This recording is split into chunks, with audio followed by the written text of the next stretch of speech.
मैंने उसको इतना देखा जितना देखा जा सकता था। अरे मैंने उसको इतना देखा जितना देखा जा सकता था। लेकिन फिर भी दो आंखों से कितना देखा जा सकता फिर भी दो आंखों से कितना देखा जा सकता था। हाय हाय हाय हाय।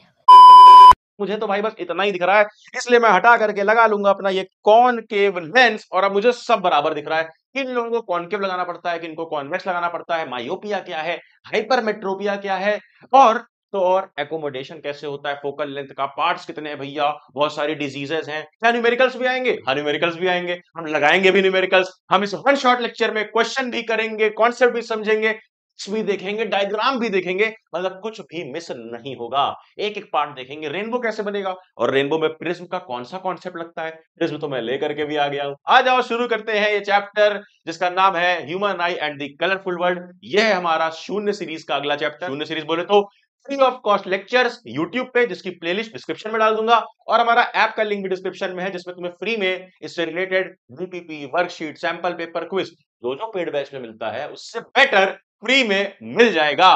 जाओ ऐप अभी इंस्टॉल कर लो। आ जाओ।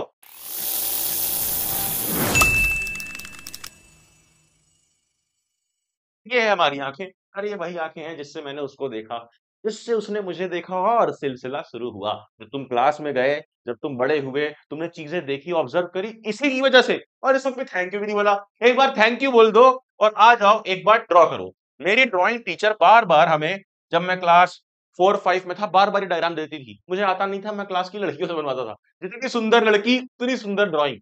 यही टेक्निक यूज करके मैंने पूरी ड्राइंग की बुक अपनी कंप्लीट कराई थी। आज एक बार मैं ट्राई कर लेता हूँ। देखो, आंखों के बीच में ऐसा एक होल होता है। क्या होता है? एक होल होता है बीच में, उसके बाहर एक गोला होता है, ठीक है, एक होल एक गोला। फिर उसके बाद आंखों का शेप होता है ना, उसके बाद आंखों का शेप होता है इस तरह से, ठीक है भैया। फिर इस पर निकले होते हैं आई लैशेस, है ना, आई लैशेस निकले होते हैं ऊपर, ठीक है। फिर ऊपर होता है ये आईलिड, और ऊपर से जाता है हमारा सबका बढ़िया शार्प सा आईब्रो, है ना, ये रहा हमारा आईब्रो। तो इतनी चीजें मैंने बना दी जो कि बेसिक ड्राइंग होती है, जो कि यहाँ तुम्हें दिख रही है, ठीक है। बेसिक ड्राइंग बनाओ, बताऊंगा भी क्यों, सब कुछ लॉजिक से पढ़ाऊंगा, ध्यान देना। ये बेसिक ड्राइंग बनाई। अब इसके बाद होता क्या है कि ये तो होल हो गया बीच का, इसके आजू बाजू कलर्स होते हैं आंखों में। जो बोलते हो ना कि ऐश्वर्या राय की आंखें ब्लू है, उसकी आंखें ग्रीन है, और वामिका गाबी की आंखें भी ग्रीन है। ये जो जितनी हीरोइंस को देखते हो, इनकी आंखों का कलर क्यों आया? Because of this part. ये जो होल के आजू बाजू ये जो कलर आया, इसी से कलर आता है। और ये जो होल के आजू बाजू जो कलर दे रहा है, इस पार्ट का नाम क्या बोलेंगे? इसका नाम होता है इरिस, ठीक है। और ये इरिस जिस चीज के, जिस होल के आजू बाजू है, जिस छेद के आजू बाजू है, उस होल को क्या बोलते हैं बेटा? प्यूपिल। सिंपल सी चीज, प्यूपिल। और ये जो व्हाइट वाला एरिया है पूरा, जैसे कि तुम इस डायग्राम में देखो, ये पूरा व्हाइट वाला एरिया, सबकी आंखों में गोला होता है, गोले के आजू बाजू व्हाइट वाला एरिया होता है। तो ये व्हाइट वाला एरिया कहलाता है क्या?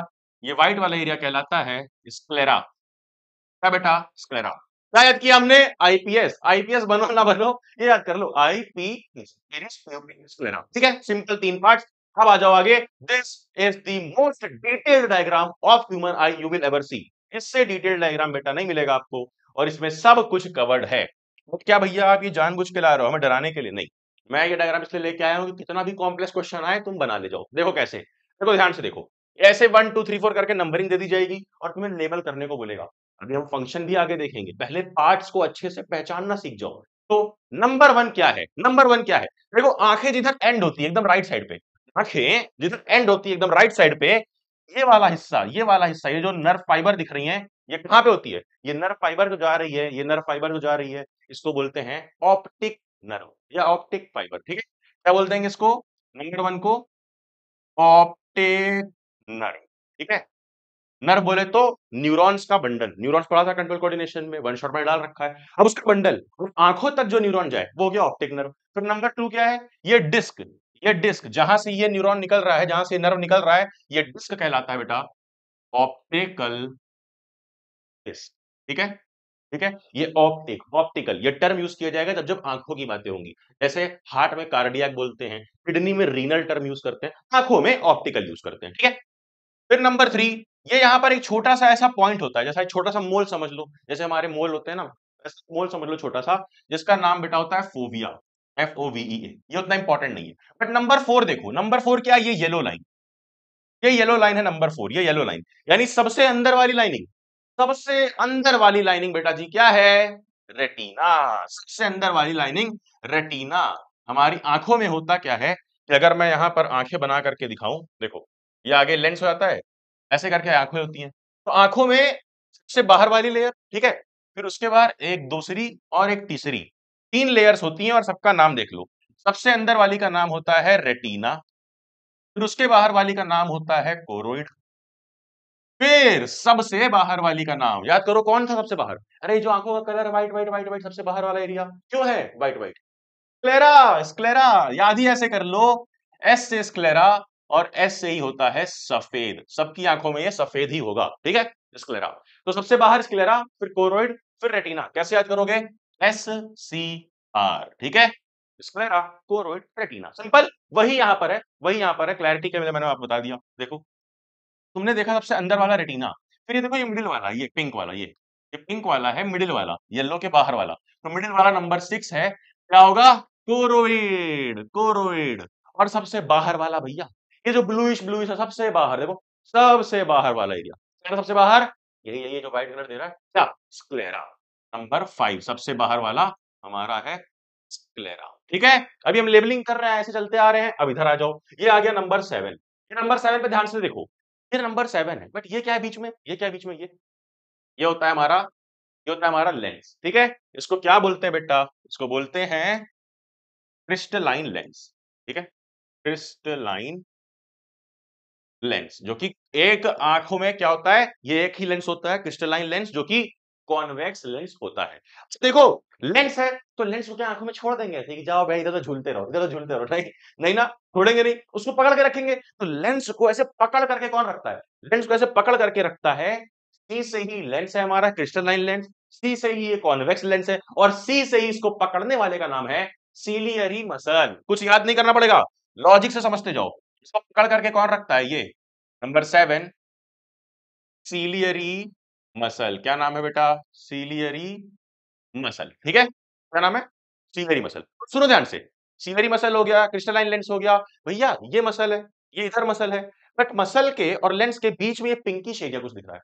मसल, ये मसल ऊपर है, देखो ऐसे मेरा हाथ, मसल ऊपर है, बीच में लेंस है, इसके बीच में तुम देखोगे तो यहाँ पर कुछ कुछ लिगामेंट हैं जो कि लेंस और मसल को अटैच कर रहे हैं, जोड़ने में मदद कर रहे हैं, ये होते हैं लिगामेंट्स, जो नंबर 13 है यहाँ पे, इसको बोलते हैं बेटा लिगामेंट्स, ठीक है, नंबर 13 ये।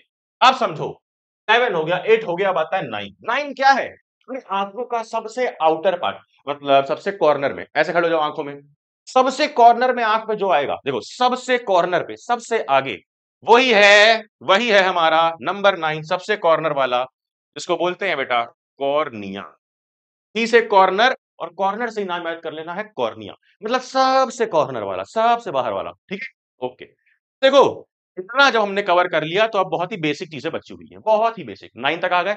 नंबर 10 कहां दिखा रहा है? ये छोटू सा होल, और मैंने पहले ही पढ़ा दिया, छोटू सा होल जो बीच में होता है, जो हमें दिखता तक नहीं है आंखों में, देखो जो दिखता तक नहीं है, गोला सा बस दिख रहा है काला कलर का, तो उसी काले कलर में ही इरिस है, और छोटू सा होल है प्यूपिल। तो ये छोटू सा होल है हमारा, बेटा ये छोटू सा होल है हमारा प्यूपिल। और मैंने बताया था अभी उसी डायग्राम में, देखो इस वाले डायग्राम में बताया था कि प्यूपिल के ही आसपास इरिस होता है, तो वहां पर भी प्यूपिल के आसपास इरिस होगा। अब ये प्यूपिल के, देखो ये रेड वाले के आसपास क्या है? अगर मैं ग्रीन से दिखाऊं तो रेड वाले के आसपास ये एरिया, ये वाला एरिया, और ये एरिया की नंबर है लेबलिंग 12। 12 में तो प्यूपिल के बाहर क्या होता है? आईपीएस, आईपीएस, आईपीएस, पी के बाहर आई था, इरिस, प्यूपिल के बाहर इरिस था। बचता है 11, क्या बचता है बेटा? 11, यानी कि बोला जा रहा है अब ये 11 नंबर क्या है? ये एरिया, ये जो खाली एरिया पूरा, खाली एरिया क्या होता था याद करो? कॉर्निया, बाहर वाले कॉर्निया और अंदर वाले इरिस के बीच में, सी और आई के बीच में क्या होता है? सी और आई, कॉर्निया और इरिस के बीच में क्या होता है? एक लिक्विड भरा होता है जिसका नाम है 11 नंबर, जिसका नाम है एक्वस ह्यूमर, ठीक है, क्या नाम है? Aqueous humour. सुनो ध्यान से, ये हो गया एक्वस ह्यूमर, बट ये जो बड़ा सा लिक्विड है, ये पूरे में पिंक पिंक जो लिक्विड भरा है बड़ा सा, ये होता है विट्रस ह्यूमर। एक छोटा वाला है एक्वस ह्यूमर, और एक बड़ा वाला है विट्रस ह्यूमर। यही सारे पार्ट्स थे आंखों के, और ये तो बड़ा डिटेल सब कुछ समझ गए। और अब हमारे पास आ गया है ये एनसीईआरटी का डायग्राम, ठीक है। इसमें हमें क्या देखना है कि भाई अगर एनसीईआरटी वाला डायग्राम आएगा तो तुम और आराम से कर लेंगे, इसमें एक्स्ट्रा पार्ट है ही नहीं, इसमें कुछ भी एक्स्ट्रा है ही नहीं। इसमें तुम आंख बंद करके लिटरली आंख के डायग्राम की लेवलिंग कर सकते हो। कैसे कैसे कैसे कैसे याद करो, आई क्या क्या था, याद करो, आंख बंद करो, आंख बंद करो, याद करो।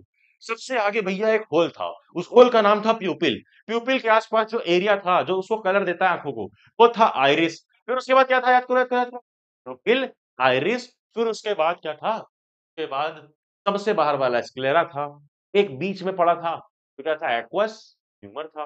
कई सारी चीजें यहाँ पर बेसिक बेसिक है, देखो ध्यान से। ये बीच में आ गया हमारा प्यूपिल, ठीक है, ये बीच वाला एरिया प्यूपिल हो गया।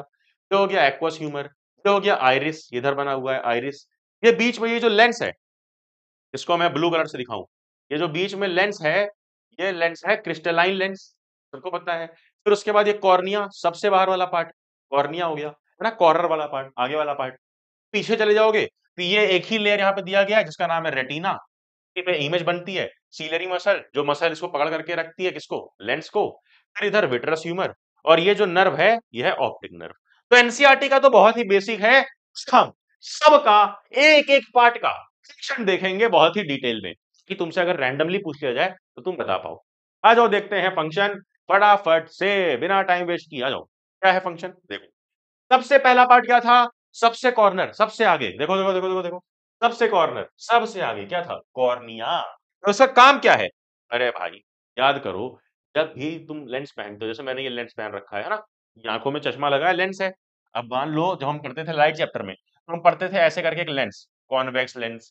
तो क्या होता था, लाइट आती थी और रिफ्रैक्ट हो जाती थी, या फिर चाहे तो हम पढ़ते थे कॉनकेव लेंस, इसमें भी लाइट आती थी, रिफ्रैक्ट होती थी, रिफ्रैक्शन होता था, लेंसेस में रिफ्रैक्शन होता था, मिरर में रिफ्लेक्शन, लेंसेस में रिफ्रैक्शन। तो कॉर्निया भी, जो सबसे बाहर वाला पार्ट है, सबसे बाहर वाला पार्ट कॉर्निया, ये भी क्या करता है, ये भी रिफ्रैक्शन करता है। क्या करता है, लाइट को बेंड करता है, रिफ्रैक्शन का काम करता है। ठीक है ठीक है ठीक है ठीक है, सिंपल। कॉर्निया क्या करता है बेटा, एक ट्रांसपेरेंट कर्व्ड सा फ्रंट लेयर है, फंक्शन है रिफ्रैक्ट्स, यानी बेंड्स द लाइट जो भी आंखों में आ रही है, सिंपल रिफ्रैक्शन। फिर आइरिस, जो कि आंखों को कलर बताता है कि कलर किस कलर का होगा आंख, वो आइरिस करता है। और इसका function controls the size of प्यूपिल। क्यों, कैसे कैसे कंट्रोल करता है, देखो इसीलिए मैंने पहला वाला डायग्राम बताया था। देखो ये प्यूपिल है बीच में क्या है, प्यूपिल, इसके आजू बाजू आजू बाजू आजू बाजू ये क्या है, आइरिस, इसके आजू बाजू आइरिस है। तो ये आइरिस से गोला सा है, अभी ऐसे ऐसे ऐसे ऐसे करके अपने आप को एडजस्ट करेगा, और बीच वाला होल जो है प्यूपिल, इसका साइज डिसाइड करेगा कि कब होल छोटू कर देना है, कब होल छोटू कर देना है, कब होल बड़ा, कब होल छोटू, कब होल बड़ा, कौन करता है, कौन करता है, इस होल को एडजस्ट कौन करता है, आइरिस। तो आइरिस का दो फंक्शन हो गया, पहला कलर बताना कि आंखों कलर क्या होगा, और दूसरा यस प्यूपिल का साइज डिसाइड करना। ठीक है, प्यूपिल का साइज डिसाइड करना। चलो देखो, regulates the amount of light entering the eye. देखो प्यूपिल का साइज एडजस्ट वो क्यों कर रहा है, क्यों कर रहा है बताओ, प्यूपिल एक होल है, एक छेद है, उसमें क्या आएगा, आंखों में क्या आता है, होल में जो प्यूपिल है उसमें आएगी लाइट, लाइट एंटर करेगी, अंदर घुसेगी। अंदर कितनी लाइट घुसनी चाहिए, फिर कौन एडजस्ट करेगा, जितना बड़ा प्यूपिल होगा, अगर इतना बड़ा छेद है तो और लाइट आएगी, और बड़ा छेद है तो और लाइट आएगी। ठीक है, और ये एडजस्ट कौन कर रहा है कि वो होल जो है, वो प्यूपिल जो है वो कितना बड़ा हो जाए, ये कर रहा है आइरिस। प्यूपिल का काम क्या हुआ, प्यूपिल का काम क्या हुआ, एक ऐसा होल जिसमें से लाइट अंदर आए। ठीक है, प्यूपिल का काम बेटा, बड़ा फंक्शन सिंपल सा हो गया, small opening in the centre of the iris, iris के बीच में होता है, हमने देख लिया है। और इसका फंक्शन है light, allows light to enter the eye. और साइज चेंजेस होता है based on the light condition. अगर बहुत ज्यादा लाइट है तो इमेजिन करो कि अगर बहुत रोशनी होती है अचानक से, सुबह सुबह उठो, सुबह सुबह उठो और जाके बालकनी खोलो, धूप रहती है, अरे यार हम आंखें छोटी कर लेते, छोटी छोटी, क्योंकि हमारा ये प्यूपिल छोटा हो जाता है। और कौन करता है, आइरिस करता है, आइरिस करता है प्यूपिल को छोटा, ताकि कम आंख में लाइट जाए। कहीं अगर अंधेरा हो तो हम बिल्कुल आंखें खोल के चलते हैं कि यार कहीं से तो लाइट आए, हमें देखने में मदद मिले। तो हमने तीन पार्ट्स तो देख लिए। ठीक है, अब अगले तीन पार्ट्स कौन कौन से हैं, लेंस।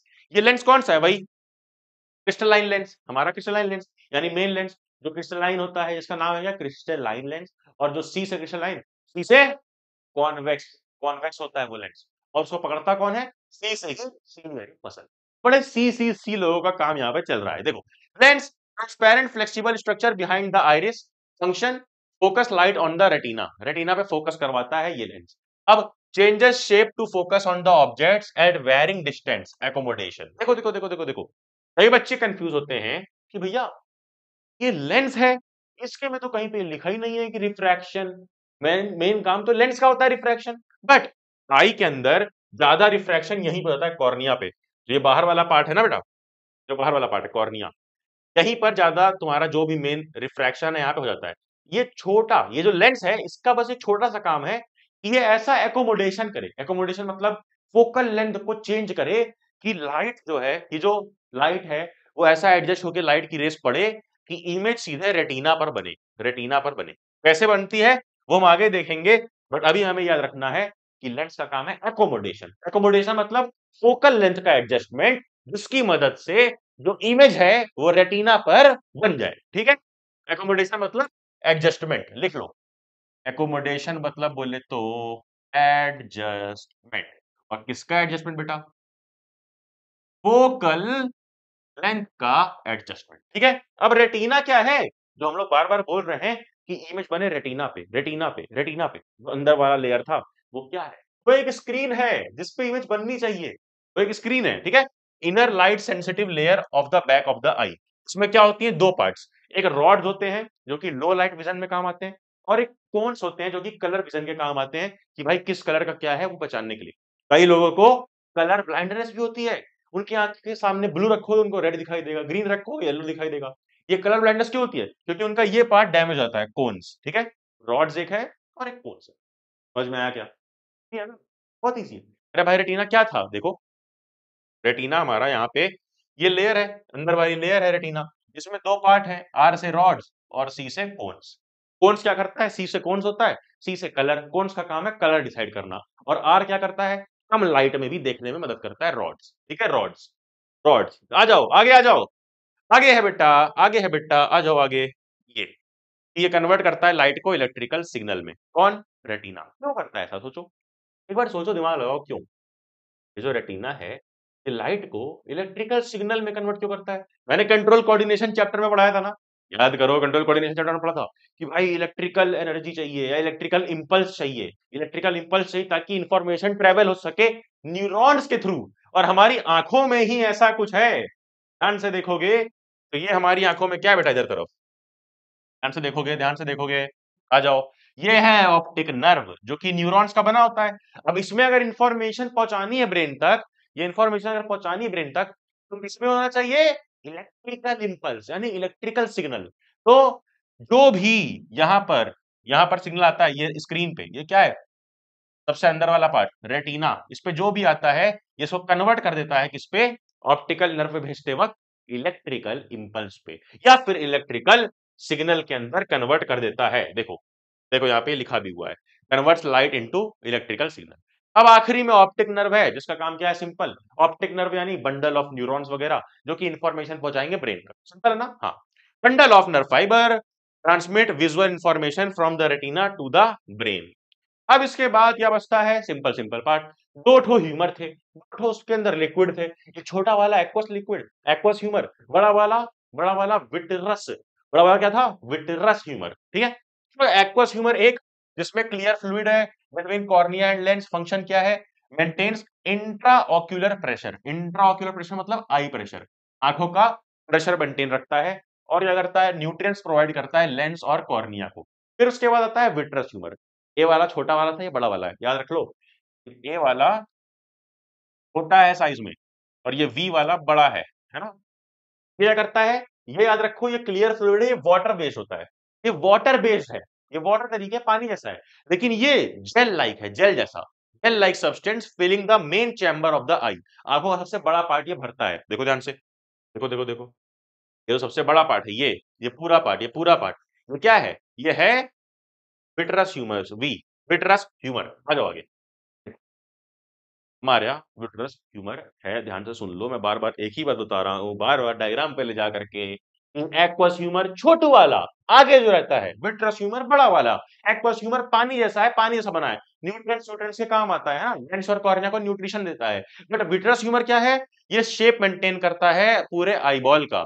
ये पाथवे प्रोवाइड करता है लाइट को, ताकि लाइट रेटिना तक पहुंचे। जो स्क्रीन है जहां पे इमेज बनती है, रेटिना पे क्या होता है? इमेज बनती है। फिर आता है सीलियरी मसल। ये क्या है बेटा? सीलियरी मसल, जो कि आंखों को पकड़ करके रखता है। Muscle connected to the lens, किसको पकड़ के रखता है? लेंस को। लेंस को कौन पकड़ता है? Ciliary muscle. ठीक है। फंक्शन क्या है? Control the shape of the lens for focusing, facilitate accommodation process. Accommodation क्या था? याद करो याद करो याद करो। एकोमोडेशन क्या था? फोकल लेंथ का एडजस्टमेंट। कौन मदद करता है? फैसिलिटेट यानी हेल्प करता है एकोमोडेशन के प्रोसेस में सीलियरी मसल। ठीक है। हमने सब कुछ देख लिया। अब हम देखेंगे वर्किंग ऑफ आई, कि आंखें काम आखिर कैसे कर रही हैं। सारा पार्ट समझ में आ गया ना? एक बार पानी पी लेता हूं, कमेंट में बताओ सारा पार्ट जितना भी मैंने बताया सारा समझ में आया कि नहीं, सबके फंक्शन समझ में आए कि नहीं, बताओ।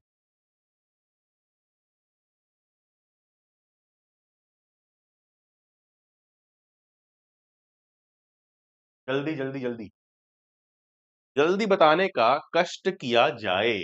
जल्दी जल्दी। सारे पार्ट्स देख लिए, बहुत इजी इजी पार्ट्स थे। इन सबके फंक्शन भी देख लिए सबके, है ना?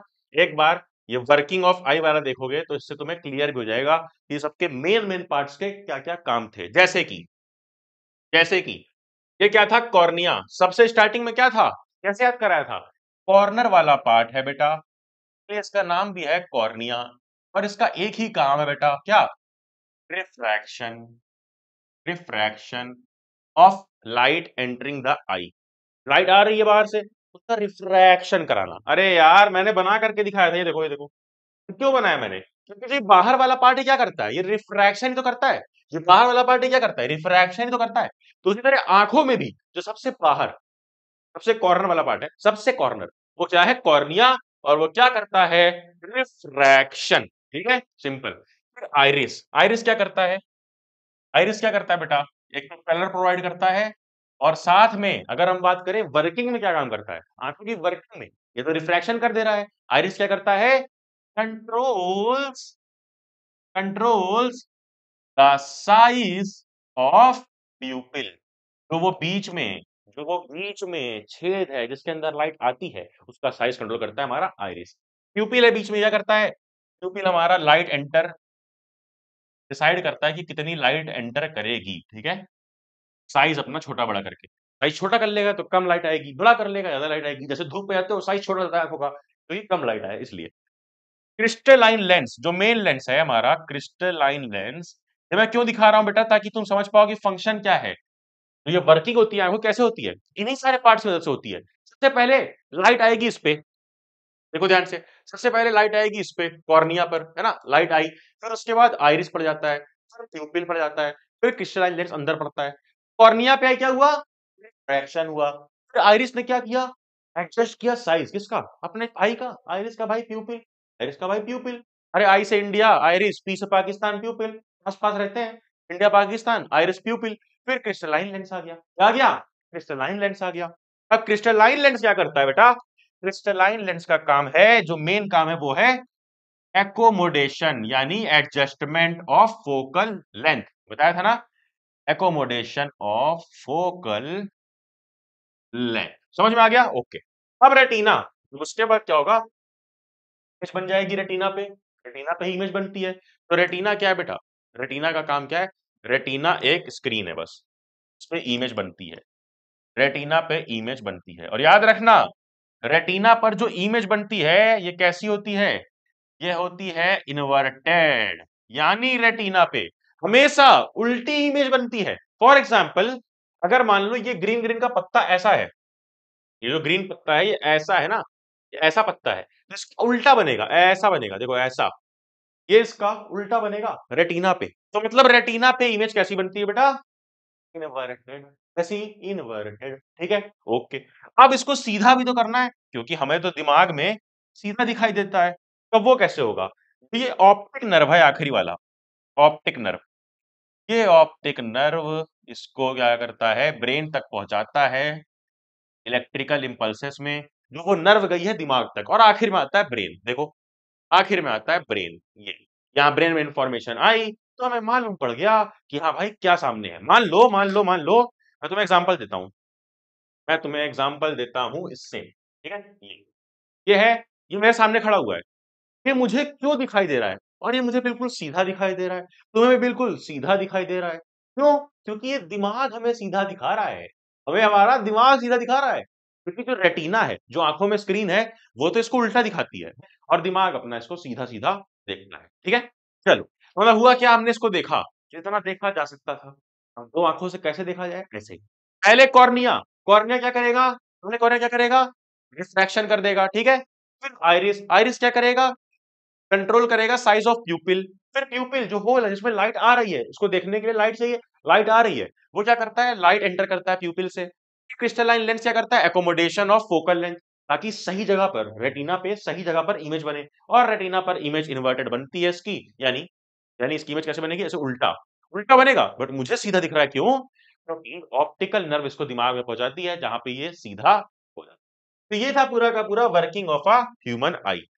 यानी अगर हमें आंसर लिखने को आएगा बेटा, तो हम लोग लिख सकते हैं सिंपल सिंपल शब्दों में, the light enters through the cornea and lens, the light enters through the cornea, ठीक है, and the lens which focuses it on the retina, lens क्या करता है? रेटिना पे फोकस करता है, जहां पे एक इन्वर्टेड इमेज बनती है, यानी उल्टी इमेज। सिग्नल ट्रांसमिशन कैसे होता है?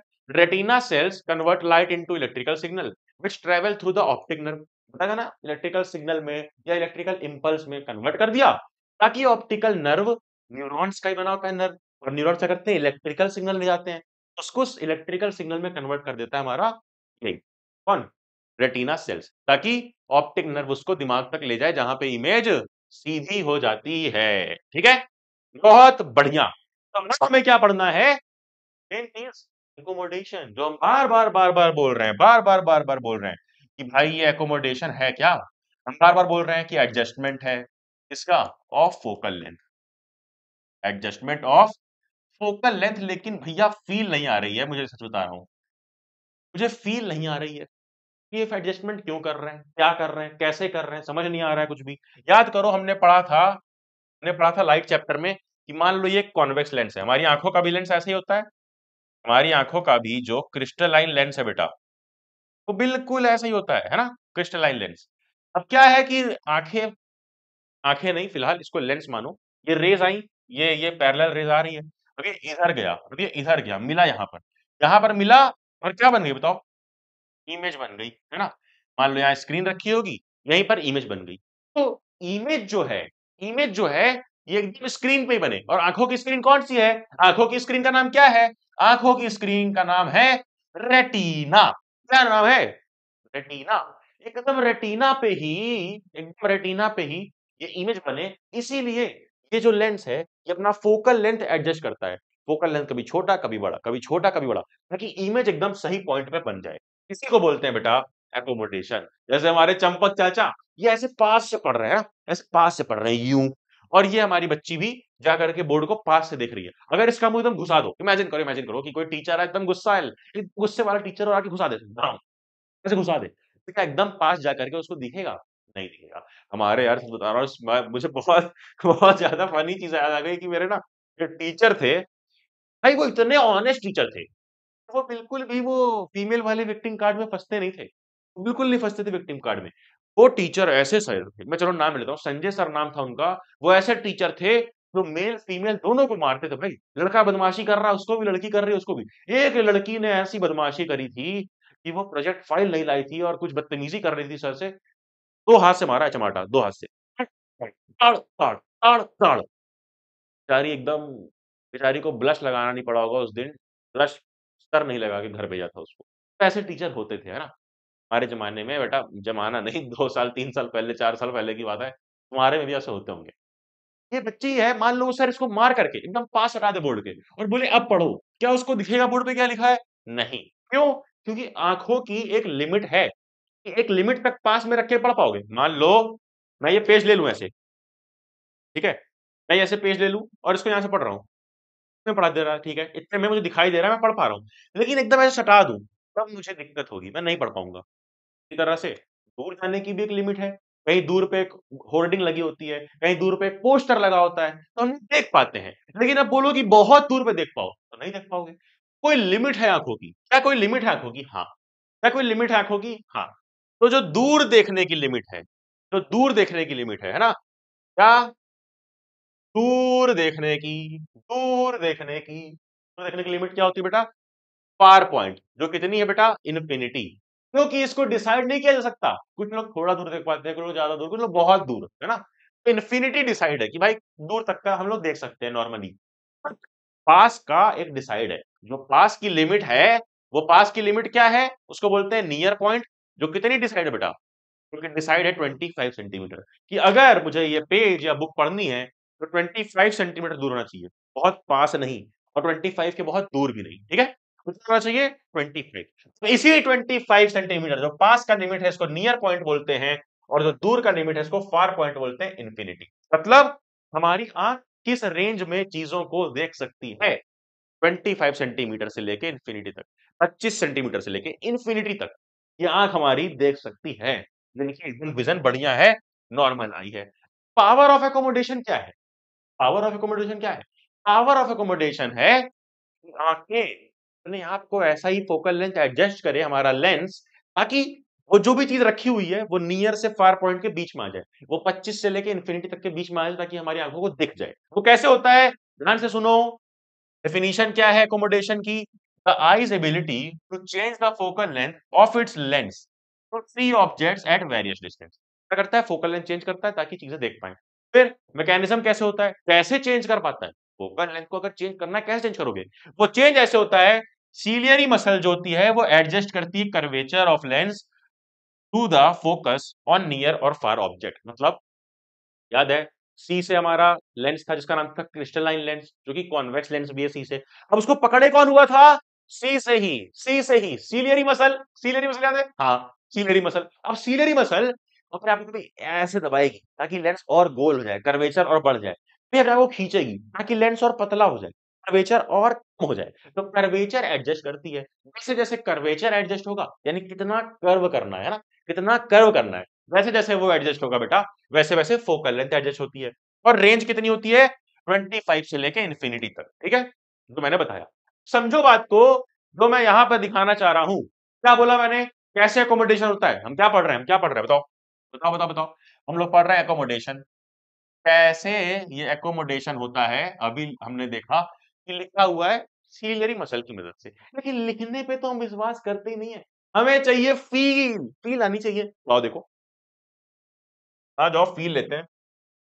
देखो ध्यान से देखना, ये है एक डिस्टेंट विजन, ये दूर का जब हम लोग देखते हैं, और ये क्या है, नियर विजन। ये क्या है बेटा, नियर विजन की जब हम लोग पास का देखते हैं। ये एक रिलैक्स्ड आई है, ये कैसी है बेटा, ये एक रिलैक्स्ड आई है, एकदम रिलैक्स है, आंखों मतलब आंखों पे कोई स्ट्रेस नहीं आ रहा, आराम से हम देख पा रहे हैं, ठीक है। हम मान लो देख रहे हैं दूर, क्या हो रहा है, सीलियरी मसल रिलैक्स्ड है। जो सीलियरी मसल है, देखो यहाँ पर सीलियरी मसल है ये, और नीचे की तरफ भी सीलियरी मसल है ये, है ना, सीलियरी मसल। तो ये किसको पकड़ती है, सीलियरी मसल पकड़ती है हमारे इस लेंस को, ये क्रिस्टलाइन लेंस, ये जो लेंस लगा हुआ है ना, अब इस लेंस को पकड़ती है ये, तो कैसे है, भी रिलैक्स है, पीछे है, पीछे रिलैक्स बोले तो आराम कर रही है, देखो आराम कर रही है अपने अपने जगह पे, अपनी अपनी जगह पे आराम कर रही है, रिलैक्स है। बट अगर ये कॉन्ट्रैक्ट हो जाए, मतलब अगर ये ऐसे घुस जाए, ऐसे दबा दे इसको, अगर अगर अगर अगर अगर ये ऐसे दबा दे, अगर इसको अपने लेंस को दबा दे, तो ये कॉन्ट्रैक्ट हो जाती है। देखो, तो ये लेंस क्या हो गया, थोड़ा सा छोटू हो गया, थोड़ा सा छोटू हो गया। और लेंस छोटू हुआ बोले तो, अब इमेजिन करो कि तुम एक बैलून लिए हो, तुम एक बैलून बीच में लिए हो, ये दोनों हाथ तुम्हारी क्या हो गई, ये दोनों हाथ तुम्हारे हो गए कौन से मसल, सीलियरी मसल। ये सीलियरी मसल है, बीच में बैलून को तुम दबा रहे हो, बैलून को तुम दबा रहे हो, क्या होगा, बैलून क्या होगा, बैलून का क्या होगा, उसका शेप चेंज होगा, वो छोटा तो हो रहा है, उसकी लेंथ कम हो रही है, बट वो ऐसे करके फूल जाएगा, है ना।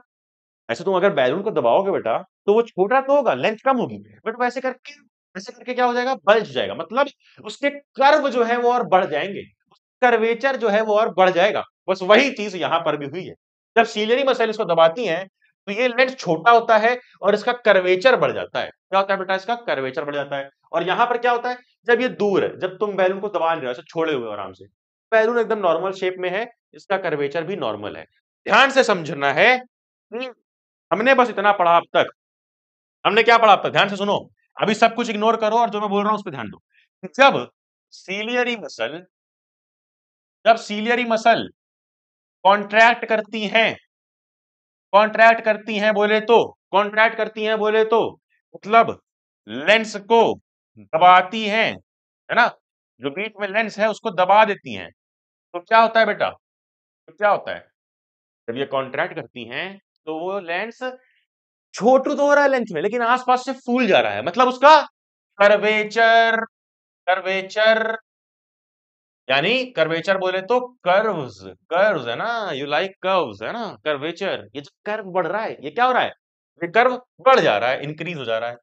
मतलब कि जब सीलियरी मसल कॉन्ट्रैक्ट करती है, जब ऐसे दबाती है लेंस को, तो कर्व बढ़ जाता है, कर्वेचर।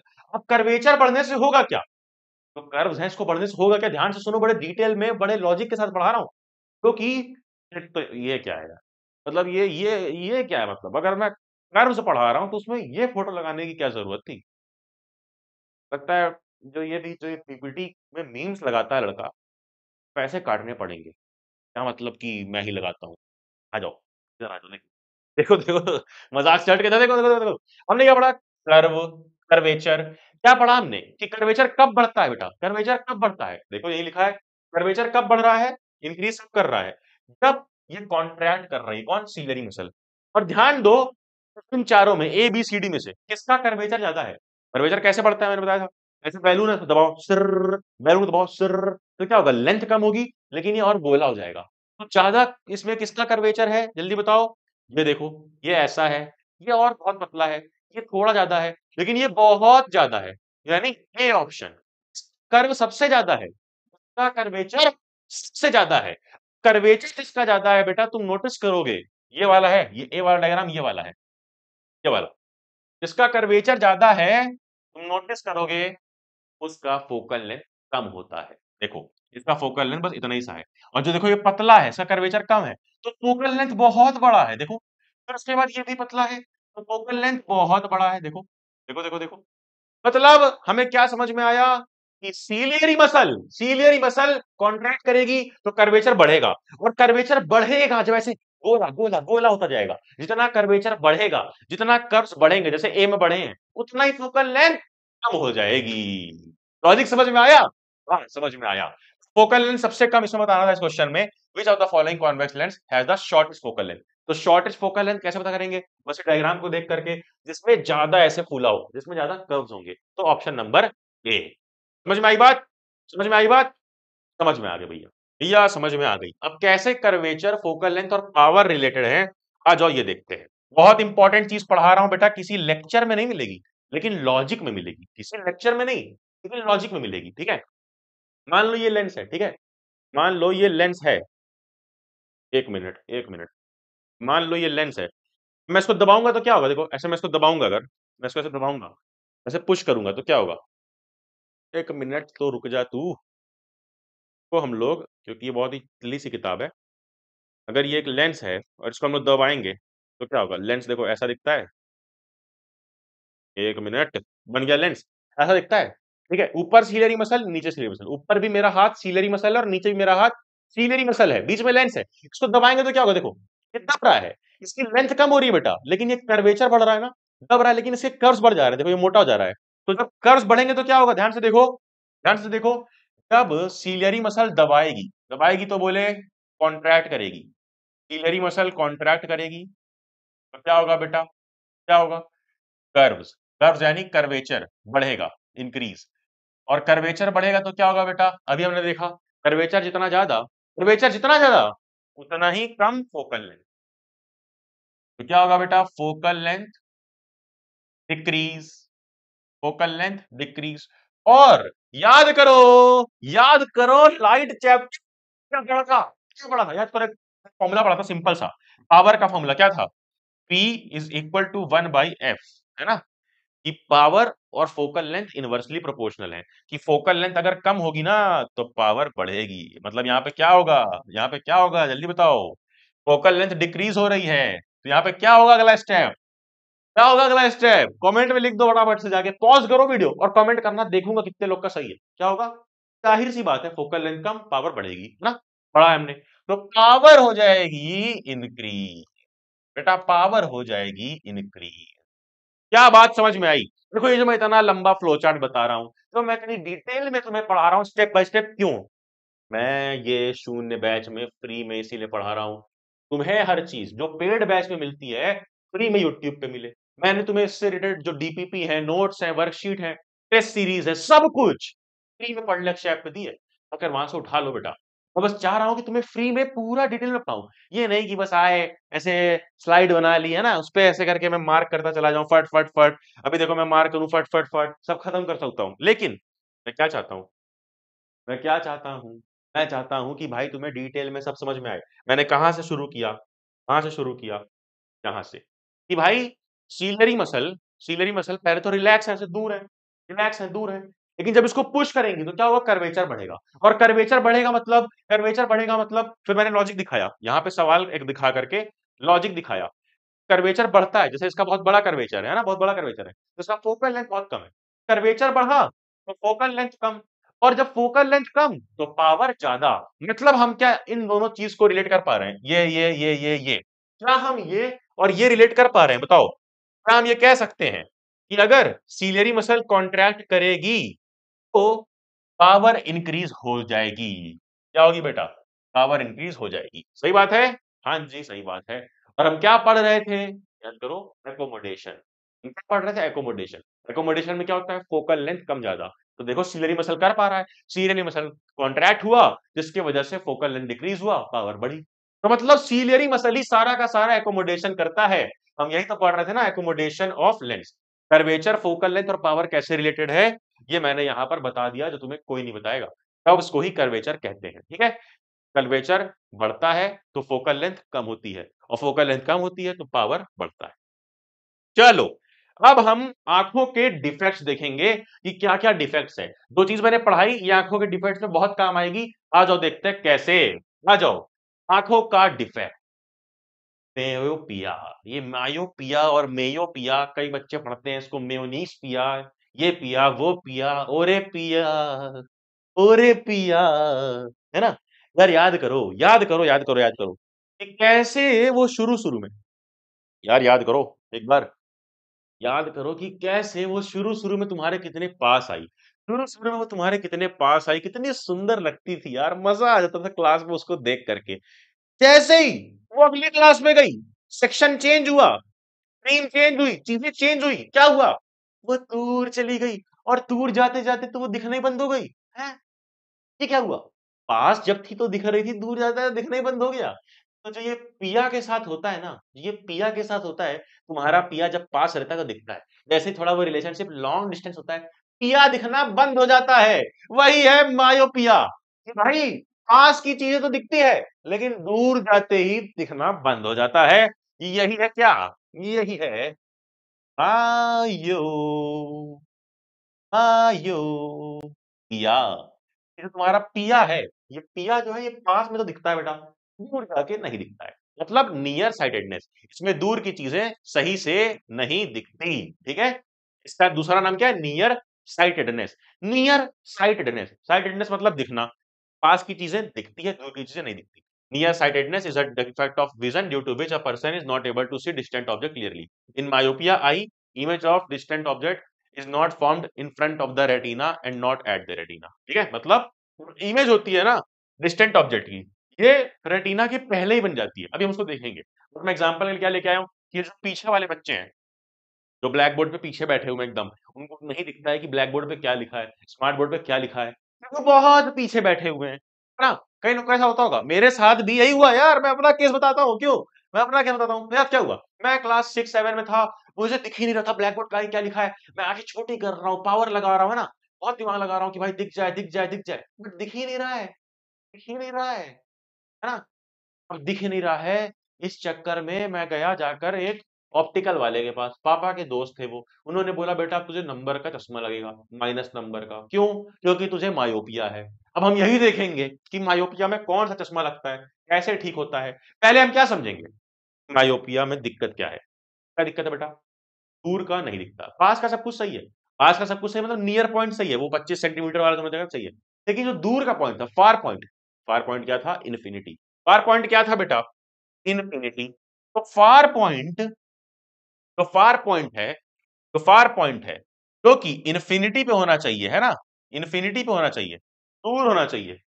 वो वो अब कम हो गया, वो अब कम हो गया। मतलब दूर की चीजें दिख नहीं रही हैं, बस एक डिस्टेंस तक ही दिख रही हैं, जो ये डिस्टेंस है ओ। तो डिस्टेंस तक की दिख रही है, तो इसकी इमेज तो बन जा रही है, देखो ऐसे जा रहा है, ये लेंस है, ये रेटिना पर इमेज बना दे रहा है ऐसे करके, ये गया, ये लेंस है, ये यहाँ पर आर पे, आर बोले तो, आर बोले तो, आर बोले तो क्या, रश्मिका मंडाना नहीं बेटा, है ना, ज्यादा साउथ की पिक्चरों में दीवाने मत हो जाओ। आर मतलब रेटिना, आर मतलब रेटिना, जो ये पास की चीज है, पास की चीज है, उसकी तो इमेज रेटिना पे बन जा रही है बेटा। बट इन्फिनिटी वाला नहीं दिख रहा, जबकि नॉर्मल आंखों में इन्फिनिटी का दिखना चाहिए। मायोपिया में ये दिक्कत होती है, फार पॉइंट जो है वो इन्फिनिटी से कम हो जाता है, फार पॉइंट कम हो जाता है। अब इसमें होगा क्या, देखो रीजन क्या है, देखो होता ये है इसमें बेटा कि फार पॉइंट कम हुआ, ओरिजिनली यहां पे होना चाहिए इन्फिनिटी पे, है ना, ओरिजिनली इन्फिनिटी पे होना चाहिए ओ डैश, बट ये जो ओ है, ओ यहां पर आ चुका है, जो फार पॉइंट है यहां पे आ चुका है, देखो फार पॉइंट लिख देता हूं मैं। अब होगा क्या कि यहां से ऐसे रेस जाएंगी जाएंगी जाएंगी, बट यहीं पर बन जाएंगी, देखो ये गई गई गई गई गई गई गई गई गई गई गई गई गई गई, ये यहीं पर बन गई, और बीच में ही बन गई, रेटिना पे ना बन के पहले ही बन गई। और अगर रेटिना पे नहीं बनेगी बेटा, स्क्रीन पे नहीं बनेगी, तो दिमाग तक पहुंच ही नहीं पाएगी, हमको पता ही नहीं चलेगा क्या दिख रहा है, इसीलिए चीजें दिखना बंद हो जाती है। दूर की चीजें क्यों नहीं दिख पाती, क्योंकि पहले ही बन जा रहा है, ये इमेज पहले ही बन जा रहा है, रेटिना पे नहीं बन रहा है। एक बार दिमाग लगाओ, एक बार सोचो, यार ये सब पढ़ो, ये तो ऊपर लिखा है, सब कुछ मत पढ़ो, सब भूल जाओ, बस मुझे बता दो एक बार लॉजिक से, बिल्कुल लॉजिक से, कि इमेज पहले ही बन जा रही है, इसका क्या रीजन हो सकता है। अरे भाई कोई अनपढ़ भी होगा ना, कोई अनपढ़ भी होगा, तो वो भी एक चीज मुझे बोल देगा कि भैया ऐसे करके आपकी आंखें हैं, है ना, यहाँ पे आपका कहीं पे ऐसा करके लेंस है, और आपकी इमेज जो है वो पहले ही बन जा रही है। तो मुझे लगता है भैया कि आपकी आंखें ही बड़ी हो गई हैं, मुझे लगता है कि आपकी आंखें ही बड़ी हो गई, आपकी आंखें ओरिजिनली इतनी होनी चाहिए थी कि यहाँ पर इमेज बन जाए, लेकिन आपकी आंखें बड़ी हो गई है, मतलब एक रीजन, पहला रीजन जो हमें मिला वो क्या मिला, elongation, elongation of what, of what बेटा, of what, of eyeball, कि आपकी आंखें ही बड़ी हो गई। तो अनपढ़ आदमी वो बता रहा है, अनपढ़ आदमी उसको कुछ नहीं पता। अरे भाई अनपढ़ आदमी क्या बोल रहा है कि यहाँ बननी चाहिए थी, यहीं बन रही है, हो सकता है आपकी आई बॉल जो कि इतनी बड़ी होनी चाहिए थी, इतना बड़ा आपका गोला होना चाहिए था आंखों का, जो और बड़ा हो गया, पीछे शिफ्ट हो गया, बहुत बड़ा गोला, यानी आई बॉल बड़ी हो गई है, ये एक अनपढ़ आदमी ने बता दिया। तुम तो पढ़े लिखे हो, तुमने क्या पढ़ा अभी, तुमने यहाँ पर पढ़ा था क्या, तुमने क्या पढ़ा था, तुमने पढ़ा था सीलरी मसल ये सब एडजस्टमेंट करती है, पावर इंक्रीज कर देती है, हो सकता है पावर इतनी इंक्रीज हो गई हो, पावर इतनी इंक्रीज हो गई हो कि क्या हो रहा है, क्या हो रहा है, वो जो आंखों का लेंस है, देखो आंख है ये, वो जो आंखों का लेंस है, पावर उसकी इतनी बढ़ चुकी है कि वो पहले ही कन्वर्ज कर दे रहा है ना, वो पहले ही कन्वर्ज कर दे रहा है, क्यों, क्योंकि दूसरा रीजन, पहला तो आईबॉल बड़ा होना, दूसरा रीजन पावर बहुत ज्यादा बढ़ गई है ना, पावर बहुत बढ़ गई है, ज्यादा पावर से हमारा ये लेंस आंखों को जो रेज आ रही है उसको बेंड कर दे रहा है, ठीक है, तो पहला reason elongation of eyeball, दूसरा पावर का बढ़ जाना, और क्या पढ़ाया था, याद करो, इसीलिए मैंने वो पढ़ाया था, इसीलिए मैंने वो पढ़ाया था कि पावर कब बढ़ती है बेटा, पावर कब बढ़ती है, तो क्या लिखा है, पावर का बढ़ जाना, पावर कब इंक्रीज करती है, जब, जब सीलियरी मसल कॉन्ट्रैक्ट करता है, मतलब जब कर्वेचर इंक्रीज करता है, क्या, कर्वेचर इंक्रीज, कर्वेचर इंक्रीज तो पावर इंक्रीज, वही हमारा दूसरा रीजन है। आ जाओ देख लो जो तुम्हारी बुक में लिखा होगा, पहला रीजन तो वही इलोंगेशन ऑफ आईबॉल, ये आईबॉल बड़ी हो गई, और दूसरा एक्सेसिव कर्वेचर ऑफ आईलेंड्स, यानी तो कर्वेचर है वो बढ़ गया, कर्व बढ़ा तो पावर बढ़ा।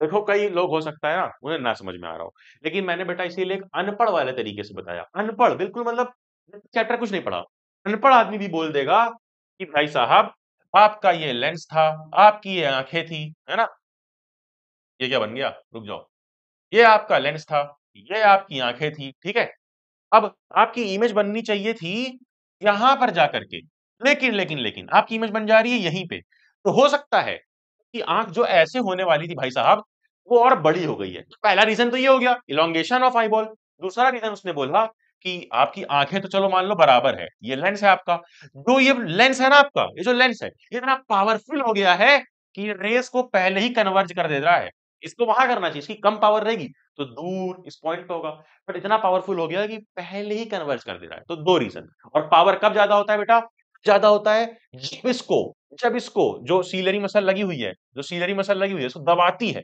इसका कर्वेचर बढ़ाती है, जब इसका कर्वेचर बढ़ता है बेटा तो फोकल लेंथ कम होता है और पावर बढ़ती है, जो हमने देखा था। तो एक रीजन इलोंगेशन ऑफ आईबॉल, और एक रीजन एक्सेसिव कर्वेचर या फिर एक्सेसिव पावर। ठीक है, तो दो रीजन हमने देख लिए। तो यहीं पर बन जा रहा है, बताओ इलाज क्या है।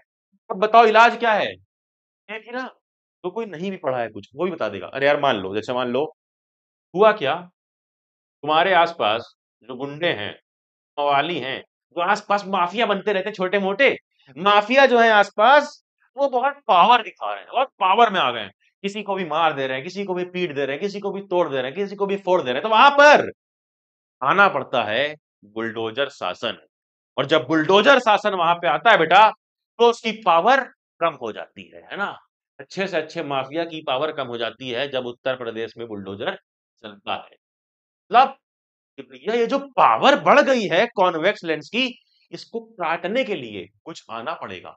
अब देखो कॉन्वेक्स लेंस की पावर बढ़ी है, हमारी आंखों का जो है ये ऐसे करके यहीं पे बना दे रहा है ना। तो क्या करना पड़ेगा, इसको काटने के लिए इसका दुश्मन बुलाना पड़ेगा। और हमने लाइट चैप्टर में क्या पढ़ा था, कॉन्वेक्स लेंस हमारी आंखों में है। ये कौन सा लेंस है बताओ, ये हमारी कॉन्वेक्स लेंस है आंखों में। इसका दुश्मन कौन है, इसका दुश्मन कौन है, कॉनकेव। तो इसके दुश्मन को आना पड़ेगा, ठीक है ना। किसको आना पड़ेगा बेटा, कॉनकेव को आना पड़ेगा। ठीक है, मुझे भी सेम बीमारी है, बीमारी बोले तो मायोपिया। मुझे दूर का, बहुत दूर का नहीं दिखता। ब्लैक बोर्ड पे क्या लिखा है अगर मैं आखिरी बेंच पे बैठूंगा नहीं दिखेगा, इसलिए मुझे चश्मा लगाना पड़ता है। जो कि कौन सा चश्मा, कॉनकेव लेंस। कौन सा बेटा, कॉनकेव लेंस। अब ये कॉनकेव लेंस कैसे हेल्प करता है, ये देखो। देखो कॉनकेव लेंस कैसे हेल्प करता है, ये मैं डायग्राम में वही दिखा रहा था कि क्या हुआ है, लग रहा है कि यही छोटा हो गया है ना, मतलब सॉरी आई बॉल जो है वो बड़ा हो गया है। कॉनकेव लेंस कैसे हेल्प करता है, ये देखो, आ जाओ। कॉनकेव लेंस क्या करेगा कि जो तुम्हारी रेस आ रही थी, देखो ध्यान से, जो तुम्हारी रेस आ रही थी, यूं यूं यूं यूं यूं यूं यूं यूं यूं यूं यूं, ये इनको क्या करता है, कॉनकेव का काम क्या होता है, और डाइवर्ज करना। डाइवर्ज बोले तो और फैला देना, डाइवर्ज बोले तो और फैला देना।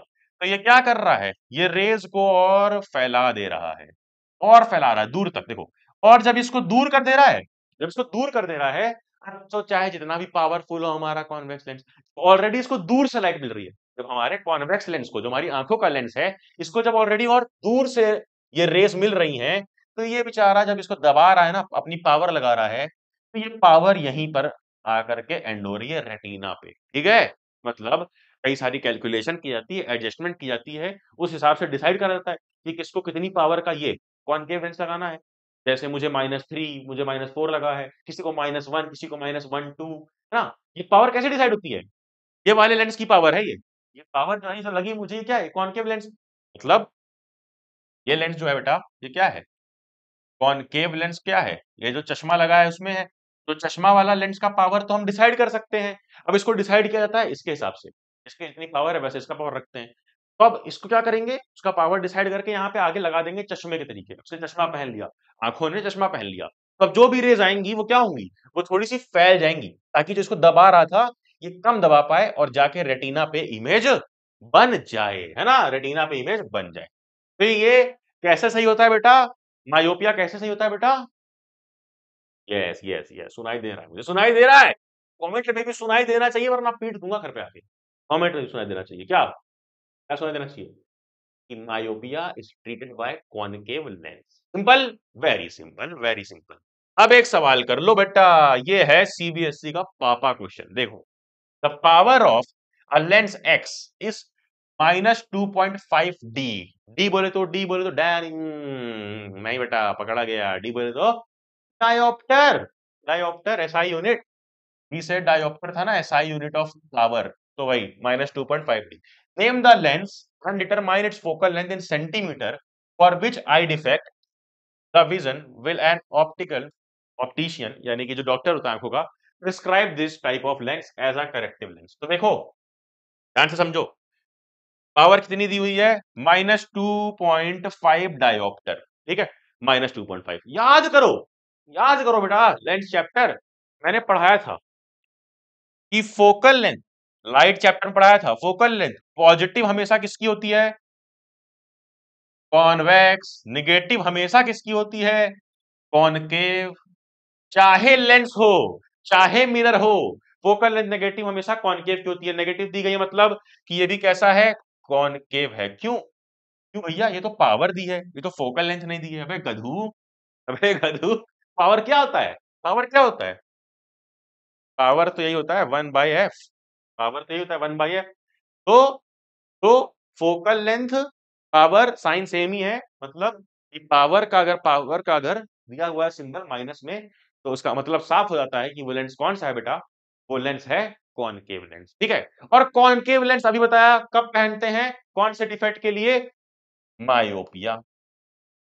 मायोपिया, जब जब जब जब पास का तो दिखता है बट दूर का नहीं दिखता। जब पिया हमारा दूर चला जाता है तो नहीं दिखता है, मायोपिया। और क्या बोला गया है? फोकल लेंथ बताओ।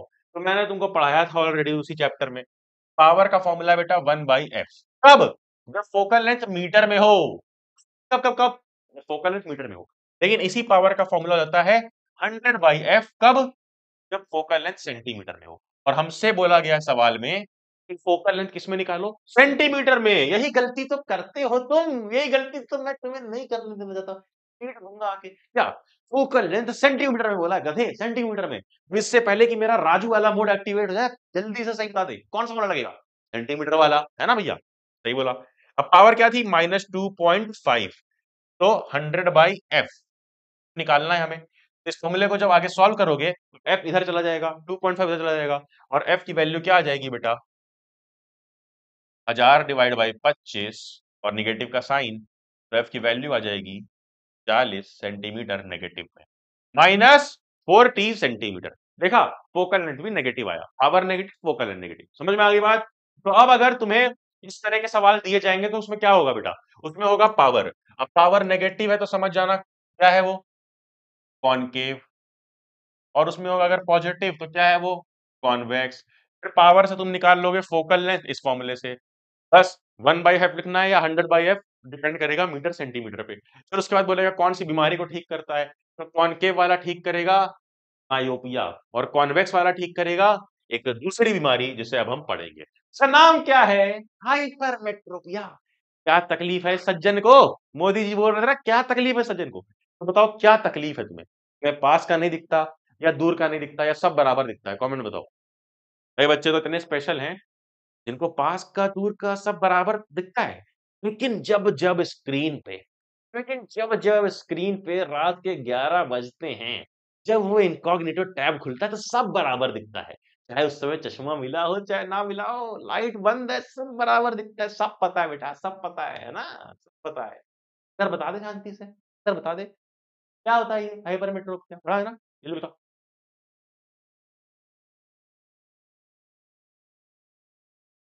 जल्दी जल्दी जल्दी, जल्दी जल्दी जल्दी, जल्दी बता दो, जल्दी से बता दो। हमने पढ़ा क्या? पर रिवाइंड करो। देखो इसको बोलते हैं ना बेटा, इसको बोलते हैं, मैं बार बार अपनी स्ट्रेटेजी वीडियोस बताता हूँ ना, कि एक पेज लो, एक शीट लो, उस पे लिखो। क्या बोलते हैं इसको? Active recalling. एक पेज लो और इमेजिन करो, उस पे लिखो मत अभी, ऐसे इमेजिन करो उसको देख करके, उसको तुम लिखते जा रहे हो, ऐसा ना, आंखों से लिखते जा रहे हो क्या? मायोपिया के बारे में क्या पढ़ा? मायोपिया के बारे में क्या पढ़ा? मायोपिया ऐसी बीमारी जिसमें पिया पास में दिखता है, दूर जाते समय नहीं दिखता है, लॉन्ग डिस्टेंस में नहीं दिखता है ना, धोखेबाज पिया। तो मतलब दूर की चीजें नहीं दिखती है, मायोपिया। जिसको नियर साइटेडनेस बोलते हैं, क्योंकि पास का दिखता है, मायोपिया। तो है दो बीमारी हो सकती है, दो रीजन हो सकता है उसका। क्या रीजन है दो बेटा? एक, आंखें ही बड़ी हो गई हैं तो इसलिए पहले ही बन जा रहा है रेटिना के पहले, इलोंगेशन ऑफ आई बॉल। दूसरा, पावर इतनी ज्यादा हो गई है लेंस की कि वो पहले ही कन्वर्ज कर दे रहा है, और रेटिना के पहले, रेटिना मान लो यहाँ है तो उसके पहले ही बना दे रहा है। और पावर कब बढ़ती है बेटा? जब कर्वेचर बढ़ता है। ये मैंने लॉजिक से पूरा डिटेल में पढ़ा दिया तुम्हें। और उसको सही कैसे करते हैं? ये कैसे करते हैं? कॉनकेव लेंस ला करके, कॉनकेव लेंस जैसे मैंने यहाँ पे पहन रखा है, जिसकी पावर नेगेटिव होती है। पूरा रिवाइंड कर लिया? पढ़ेंगे हाइपरमेट्रोपिया। इसमें पास की चीजें सही से नहीं दिखाई देती। मायोपिया तो याद कर लिया। मायोपिया, जो मेरे पिया थे दूर चले गए, दिखाई नहीं दिए। हाइपरमेट्रोपिया, ये क्या है?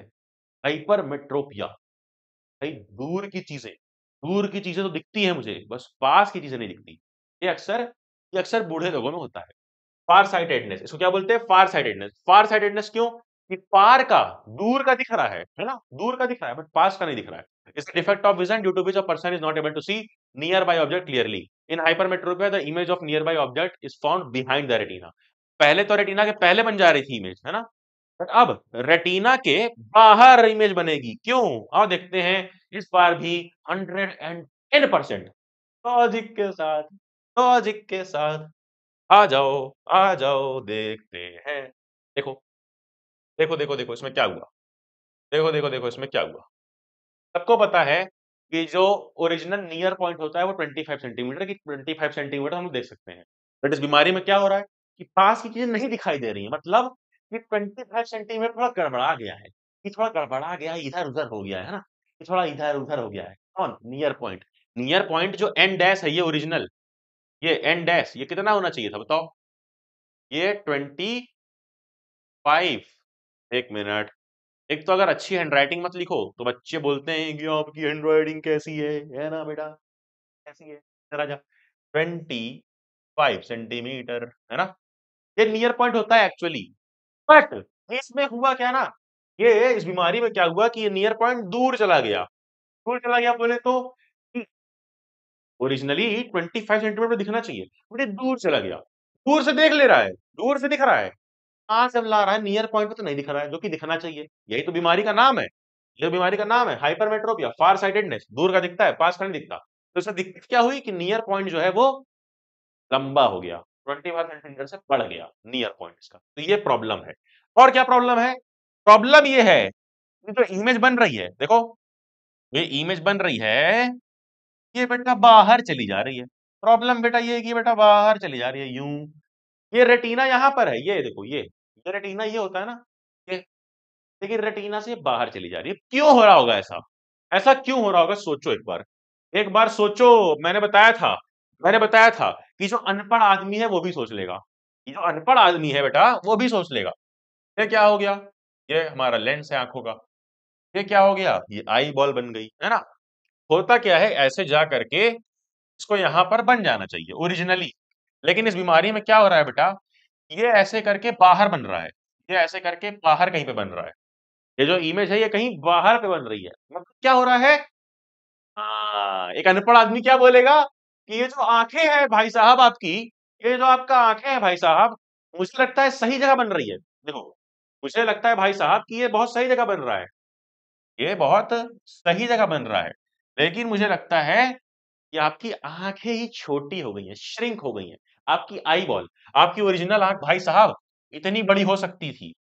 देखो सही जगह पे बनता है ना? सही जगह पे होता है वो रेटिना पे। बट अगर यहाँ बन रहा है ना, तो गलती इसकी नहीं है लेंस की, गलती ये हो सकती है नंबर 1 कि आपकी आईबॉल श्रिंक कर गई हो। श्रिंक आईबॉल, ठीक है? आईबॉल ही श्रिंक कर गई हो। क्या हो गई हो बेटा? आईबॉल क्या हो गई हो बेटा? क्या हो गई हो बेटा? क्या हो गई हो बेटा? क्या हो गई हो बेटा? आईबॉल ही आईबॉल ही आईबॉल ही श्रिंक कर गई हो, छोटी हो गई, ठीक है? एक ये प्रॉब्लम हो गई। अब दूसरी प्रॉब्लम क्या है? ये अनपढ़ आदमी लोग के लिए मैं सोच रहा हूँ, पढ़े लिखे लोग के लिए तो डायग्राम है। देखो ध्यान से, पढ़े लिखे लोग के लिए तो डायग्राम है।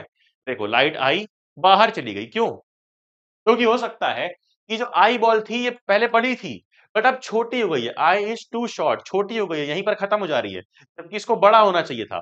तो एक रीजन तो ये हो गया। दूसरा रीजन क्या हो सकता है बेटा? दूसरा रीजन ये हो सकता है कि जो लेंस का काम है वो क्या है? ये आंख है हमारी, लेंस का काम क्या है? ये ऐसे जा करके इसको यहीं पर ऐसे बना दे, यहीं पर ऐसे बना दे जहां पे रेटिना है। बट एक्चुअली हो क्या रहा है इस बीमारी में? इस बीमारी में हो ये रहा है कि ये पीछे बन रही है। तो हो सकता है कि इस बार जैसे उस बीमारी में लेंस पावरफुल हो गया था, जो पहले ही जोड़ दे रहा था, यहीं पर जोड़ दे रहा था ना, पहले ही जोड़ दे रहा था मायोपिया में, मायोपिया में पहले जोड़ दे रहा था, बट इस बार बाहर जोड़ रहा है। मतलब हो सकता है दूसरा रीजन कि जो लेंस है उसका जो पावर है वो डिक्रीज हो गया हो। और मैंने तुमको अच्छे से पढ़ाया है कि पावर कब डिक्रीज होता है बेटा, पूरे लॉजिक के साथ। यहां पर देखो, जब जब कर्वेचर इंक्रीज करता है ना, कर्वेचर इंक्रीज करता है, ये भी इंक्रीज करता है पावर भी। और जब यही कर्वेचर डिक्रीज करेगा यानी कम होगा कर्वेचर, तो बेटा जी पावर भी आपकी कम होगी। और इस बीमारी में पावर कम हो रही है, पावर कम हो रही तभी तो रेटिना के बाहर चला जा रहा है। पावर होती तो उसको जोड़ देता, लेंस का पावर होता उसको जोड़ देता, बट बाहर चला जा रहा है रेटिना के। क्यों बेटा, क्यों जा रहा है बाहर? क्योंकि पावर हो गई। अब ये जो हाइपरमेट्रोपिया है इसको ठीक कैसे करना है? देखो, दो रीजन है इसके हमने देख लिए। पहला कि भाई आई बॉल स्मॉल हो गई है, या फिर कहीं कहीं लिखा होगा कि श्रिंक हो गई है, कुल मिलाकर के छोटी हो गई है ना? आई बॉल छोटी हो गई है, इसीलिए ये बाहर निकल आ रहा है। आई बॉल छोटी हो गई है, इसीलिए बाहर निकल आ रही है इमेज। या तो क्या, पावर पावर कम हो गई। और पावर कम होने का मतलब P is equal to 1/f होता है।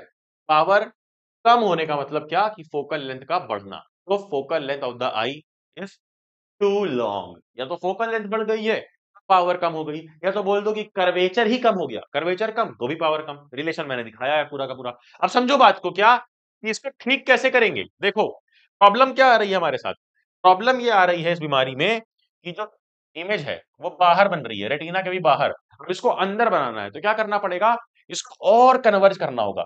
ये तो ऐसे जा रहा है बाहर की तरफ, ऐसा कुछ लगाना पड़ेगा बेटा, ऐसा कुछ लगाना पड़ेगा कि बाहर ना जाके यही मिल जाए। मिलाने का काम कौन करता है, कन्वर्जिंग लेंस। और कन्वर्जिंग लेंस कौन है, कॉन्वेक्स। इसलिए यहाँ पे किसका काम आता है, कॉन्वेक्स।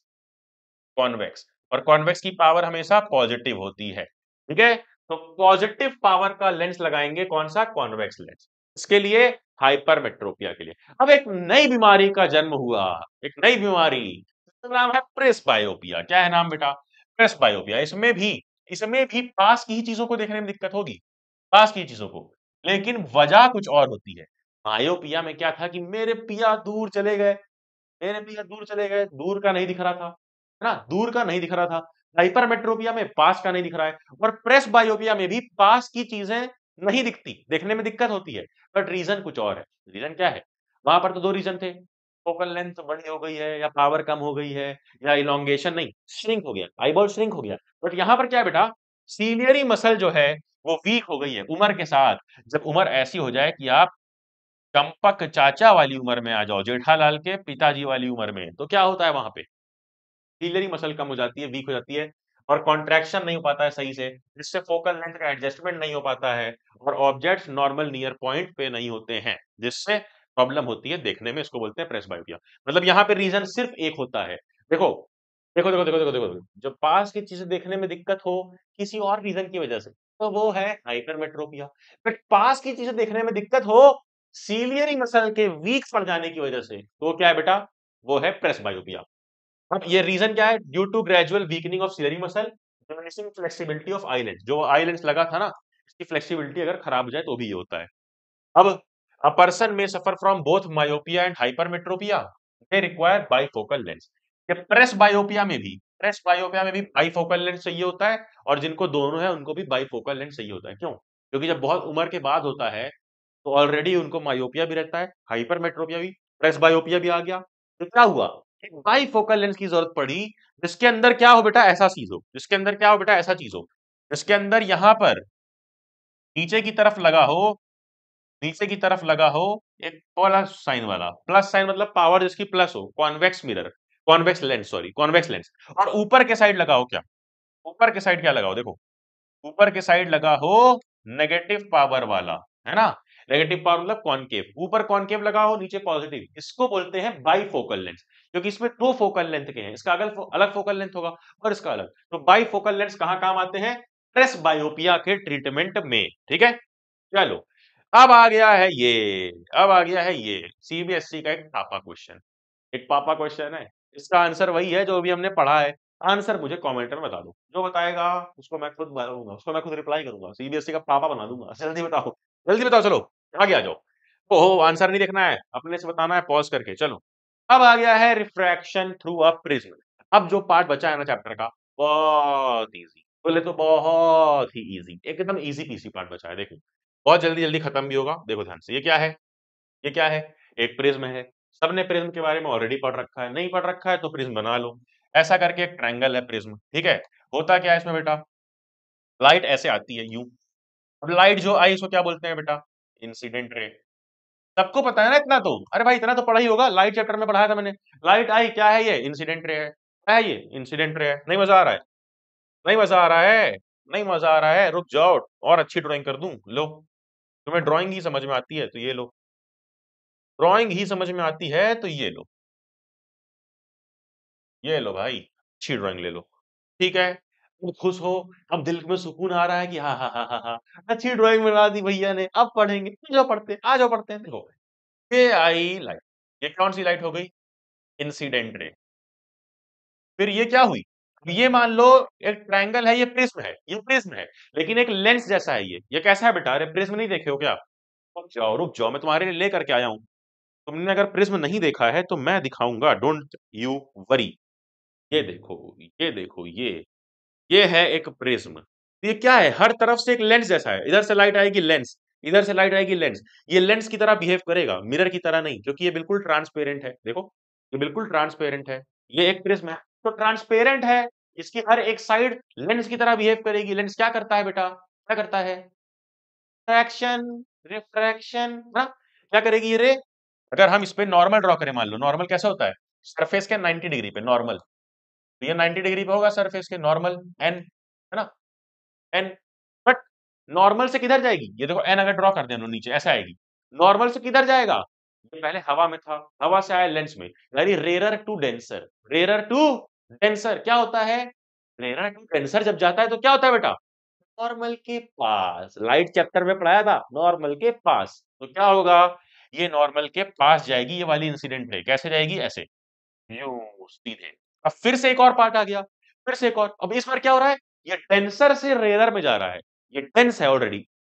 अरे यार, ये प्रिज्म देखो ना, ऐसा ही है बिल्कुल। ये प्रिज्म कैसा है, ये प्रिज्म कैसा है, ये डेंस है, इससे एयर में वापस जाना है, इसको बाहर निकलना है। तो डेंसर से रेरर क्या होता है बेटा, डेंसर से rarer away from normal, denser से रेरर अवे फ्रॉम नॉर्मल, है ना। अरे यार, सिंपल सा याद कर लो ना, डर, डी ए आर, कि डेंसर से रेरर जाएगा तो ए से अवे।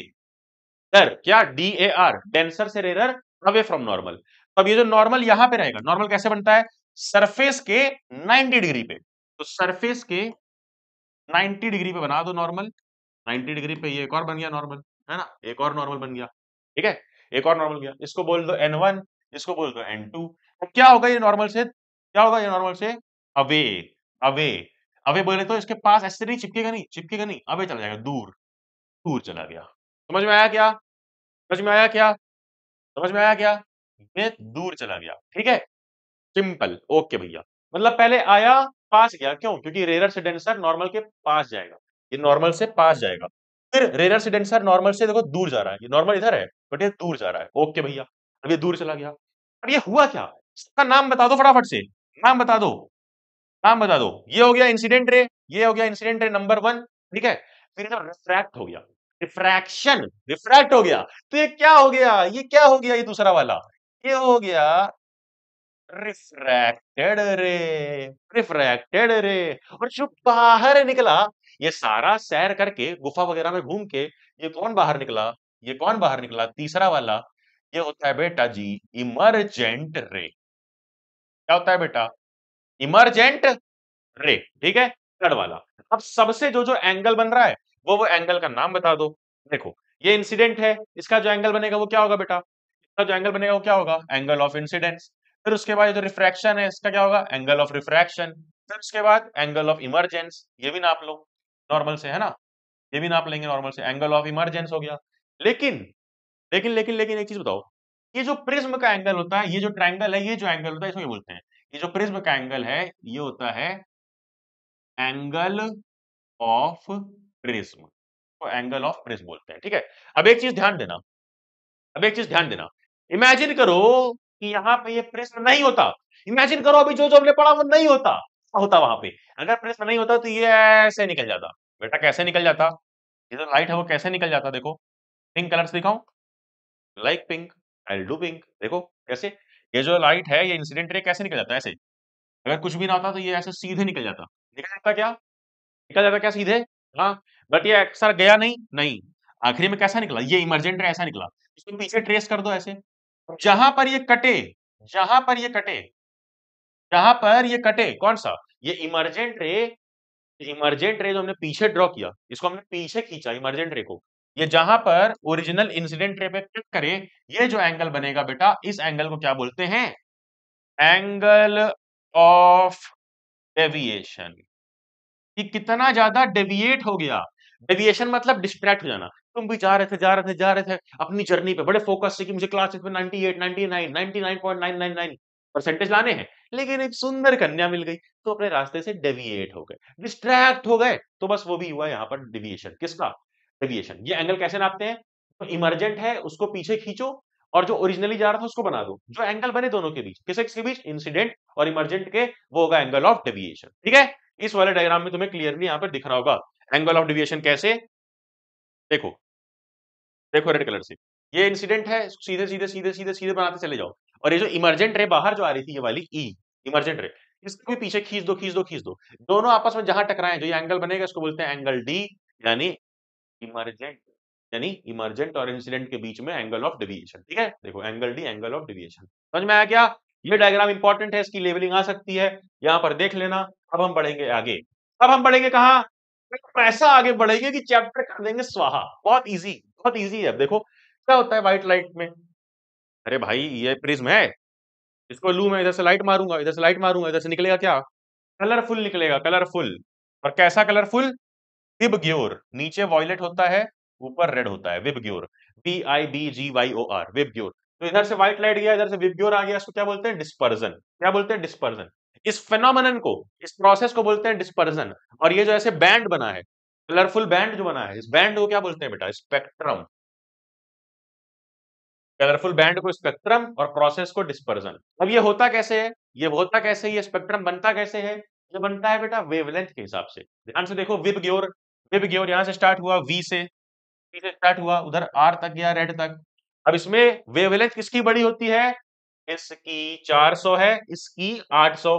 क्या बोला क्या बोला क्या बोला, इसकी 400 है, इसकी 800 है।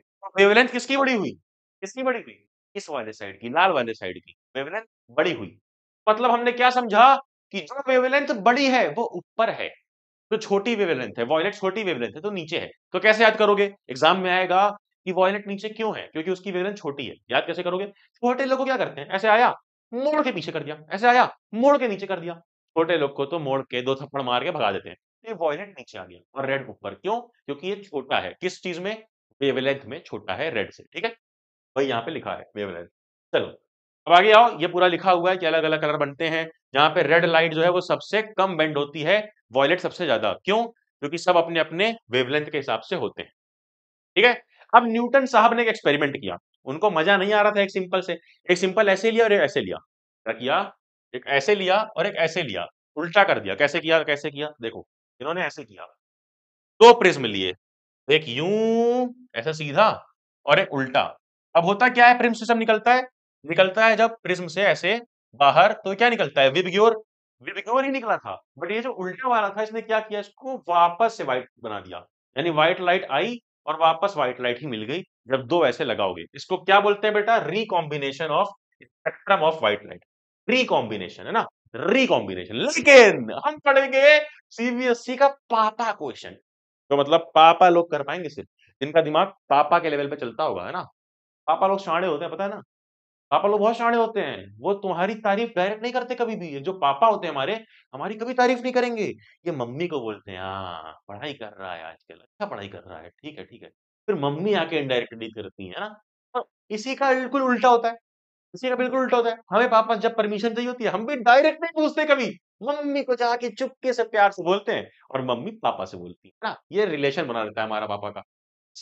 पापा वाला क्वेश्चन कर दो और पापा बन जाओ। यहाँ पे क्या हुआ, एक दो, ये तो न्यूटन लेवल हो गया, एक दो, दो कौन लिया था, न्यूटन साहब ने। लेकिन हमने एक तीसरा भी ले दिया, 1 2 3, क्या होगा बताओ। पहले बना विबग्योर, फिर रिकम्बाइन हो गया, फिर व्हाइट लाइट बनता है, उसमें टू के बाहर व्हाइट लाइट निकलती है, फिर जब निकलेगा तो फिर से विबग्योर बन जाएगा। तो ये रिलेटेड आंसर जो है तुम्हें कमेंट में बताने हैं, जो तुम मुझे बता सकते हो।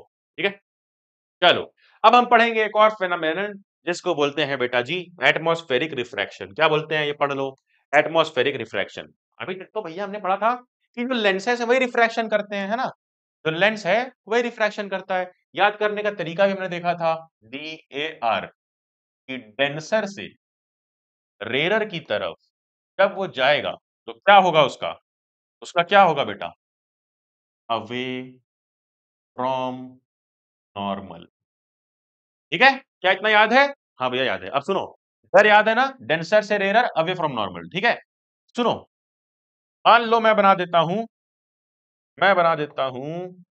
हमारी पृथ्वी। ठीक है, ये हमारी क्या है बेटा, ये हमारी क्या है बेटा, ये हमारा अर्थ है। ठीक है, अर्थ के आजू बाजू लेयर्स होंगी क्या, हाँ भैया लेयर्स होंगी। मतलब अर्थ का जो एटमॉस्फेयर है बाहर, लेयर होगी, ऐसे एक दो, ऐसे तीन। अर्थ के बाहर ऐसे अलग-अलग लेयर का एटमॉस्फेयर है, ठीक है?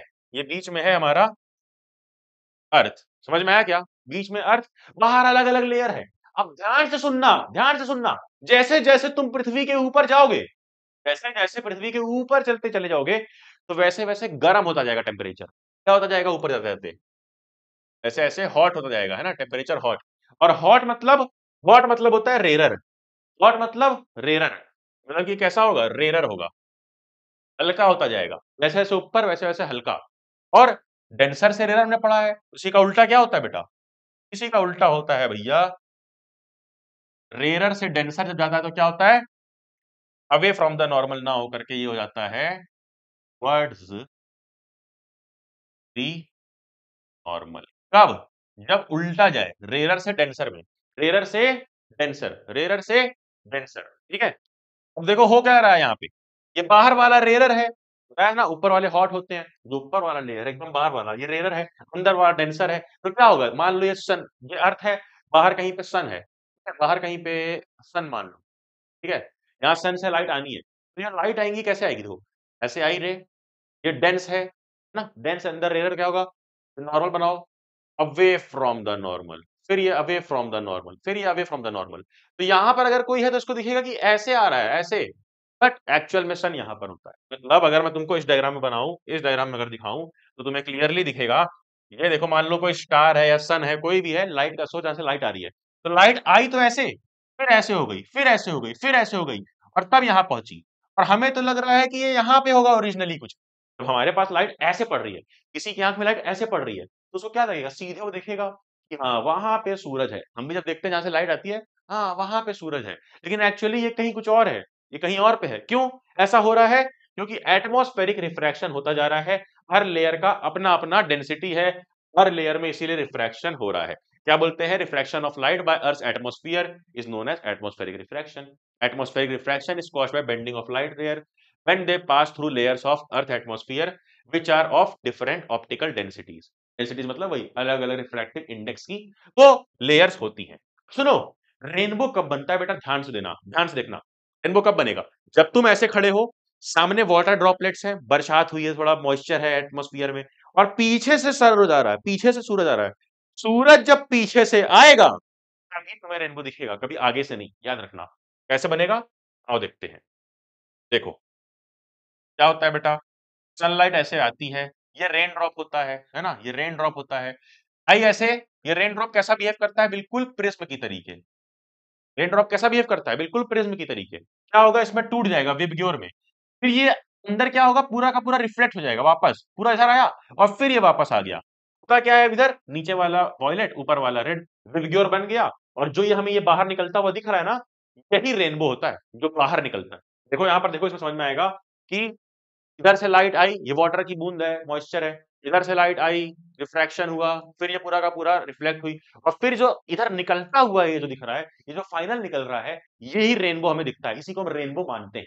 जैसे यहाँ मान लो ये खड़ा है, ये आदमी, ये मान लो मैं खड़ा हूँ, ये सूरज मेरे पीछे होना चाहिए, सूरज पीछे होना चाहिए, आगे नहीं। अगर मैं यहाँ खड़ा हूँ तो सूरज यहाँ आगे नहीं, पीछे। देखो ये खड़े आदमी, सूरज पीछे है। अब ये रेन ड्रॉप पे जाएगा, देखो क्या होता है, तीन चीज। पहला, पहला क्या होगा बेटा? पहला क्या होगा बेटा? जल्दी बोलो। पहला होगा ये, इसको क्या बोलते हैं? रिफ्रैक्शन। पहला क्या होगा? क्या होगा? रिफ्रैक्शन, ठीक है? रिफ्रैक्शन, रिफ्रैक्शन, या फिर इसको तुम बोलो डिस्पर्जन। रिफ्रैक्शन और डिस्पर्जन दोनों चीजें यहाँ पे होती है, बट अगर एग्जाम में आएगा तो पहला चीज है डिस्पर्जन। डिस्पर्जन क्यों बोल रहे हैं? क्योंकि वो विबग्योर में टूट जा रहा है। पहला प्रोसेस क्या हो गया? नंबर वन, डिस्पर्जन, विबग्योर में टूटना। फिर ये रिफ्लेक्ट जो हो रहा है पूरा, इसको बोलते हैं टोटल इंटरनल रिफ्लेक्शन। क्या बोलते हैं? Total internal reflection. ये पूरा का पूरा रिफ्लेक्ट हो गया, जो भी विबग्योर बना था पूरा वापस आ गया। जब बाहर निकल रहा है, जब बाहर निकल रहा है, अब इसको रिफ्रैक्शन बोलेंगे। पहला, दूसरा, तीसरा, तीन चीज हो रही है। ऐसे एक ड्रॉप के साथ देखो, ये एक बोला है मतलब एक ड्रॉप के साथ, फिर दूसरे ड्रॉप के साथ। समझाना मैं क्या चाह रहा हूँ कि कई सारे ड्रॉप ऐसा बनता है, और हम यहाँ पर कोई रैंडम सी रेड और ब्लू लाइन देखते हैं जो कि विबग्योर जैसी दिखती है, और हमें लगता है हा हा हा हा हा, रेनबो आ गया। लेकिन क्या पता, ये साइंस का चमत्कार है। Man sees rainbow red at top blue at bottom, हमें ऐसा दिखता है। विबग्योर ऐसा, ब्लू नीचे रेड ऊपर। तो दिखता है क्योंकि रेन ड्रॉप में तीन चीजें हो रही होती हैं। रेन ड्रॉप में तीन चीजें हो रही होती हैं। रेन ड्रॉप ऐसे बनी है, वहां पर तीन चीजें होती है। पहला जब आया और ऐसे टूट गया अलग अलग में, ऐसे गया टूट गया, ये वी ये आर विबग्योर में है ना। फिर क्या हुआ, पहला स्टेप होता है बेटा डिस्पर्जन। ये व्हाइट लाइट आई थी लेकिन वो टूट गई, ये हो गया पहला। फिर दूसरा क्या कि ये पूरा का पूरा मुड़ गया इधर, ये पूरा का पूरा रिफ्लेक्ट हो गया।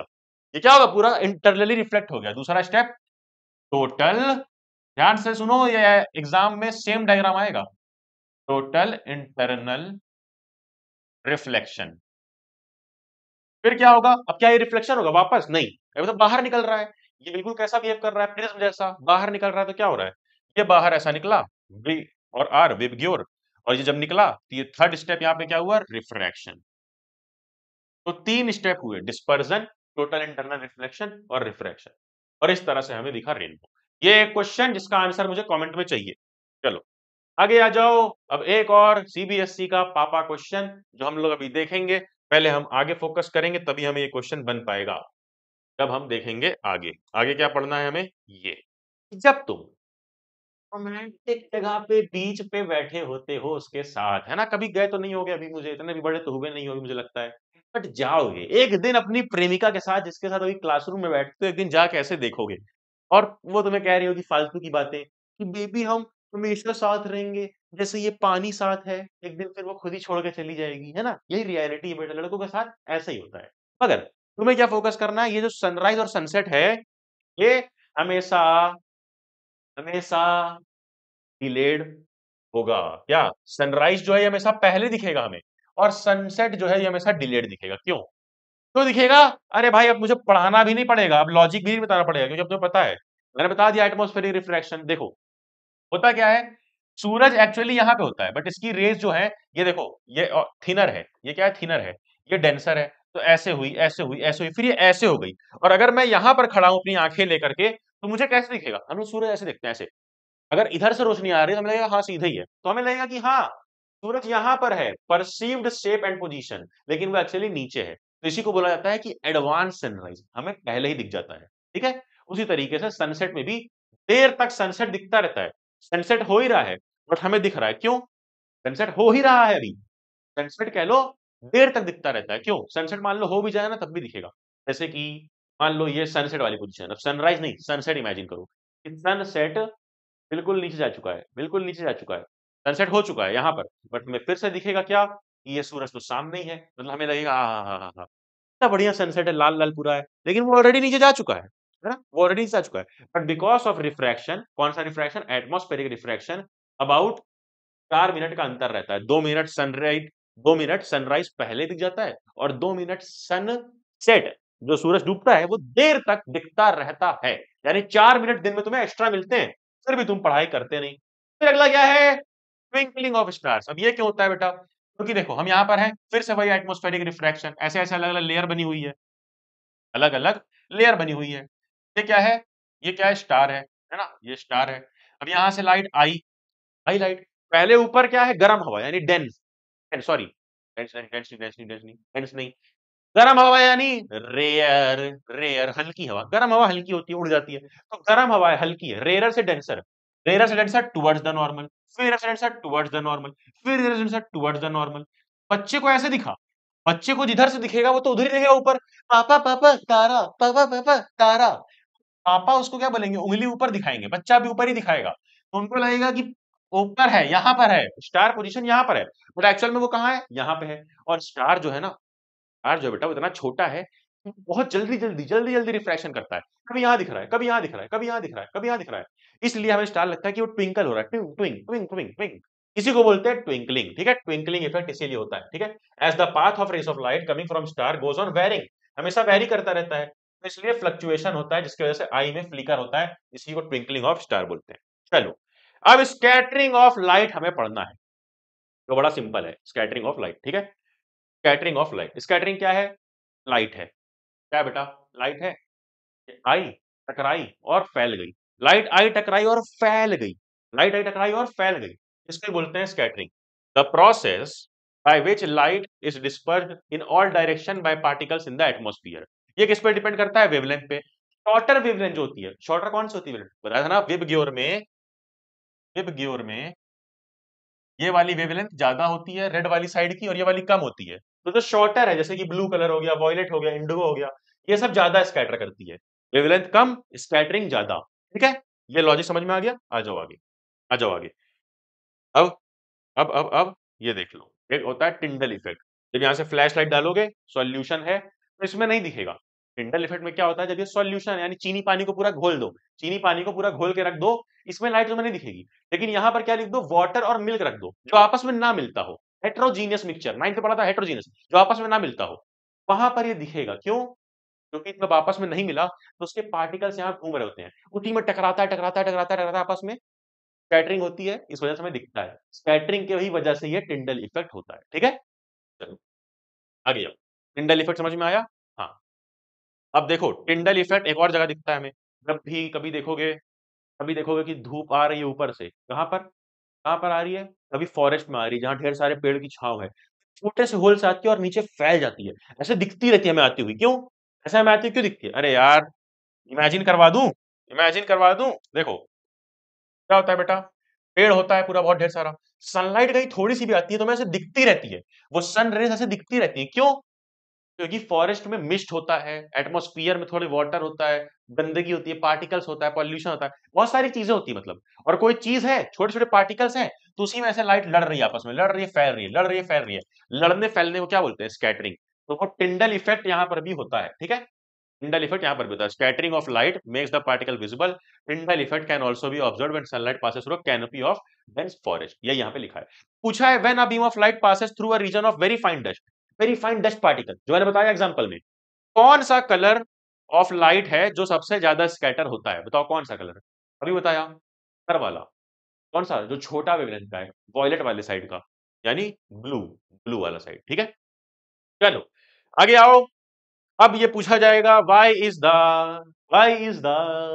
Colour of sky blue? क्यों बताओ, क्यों बताओ?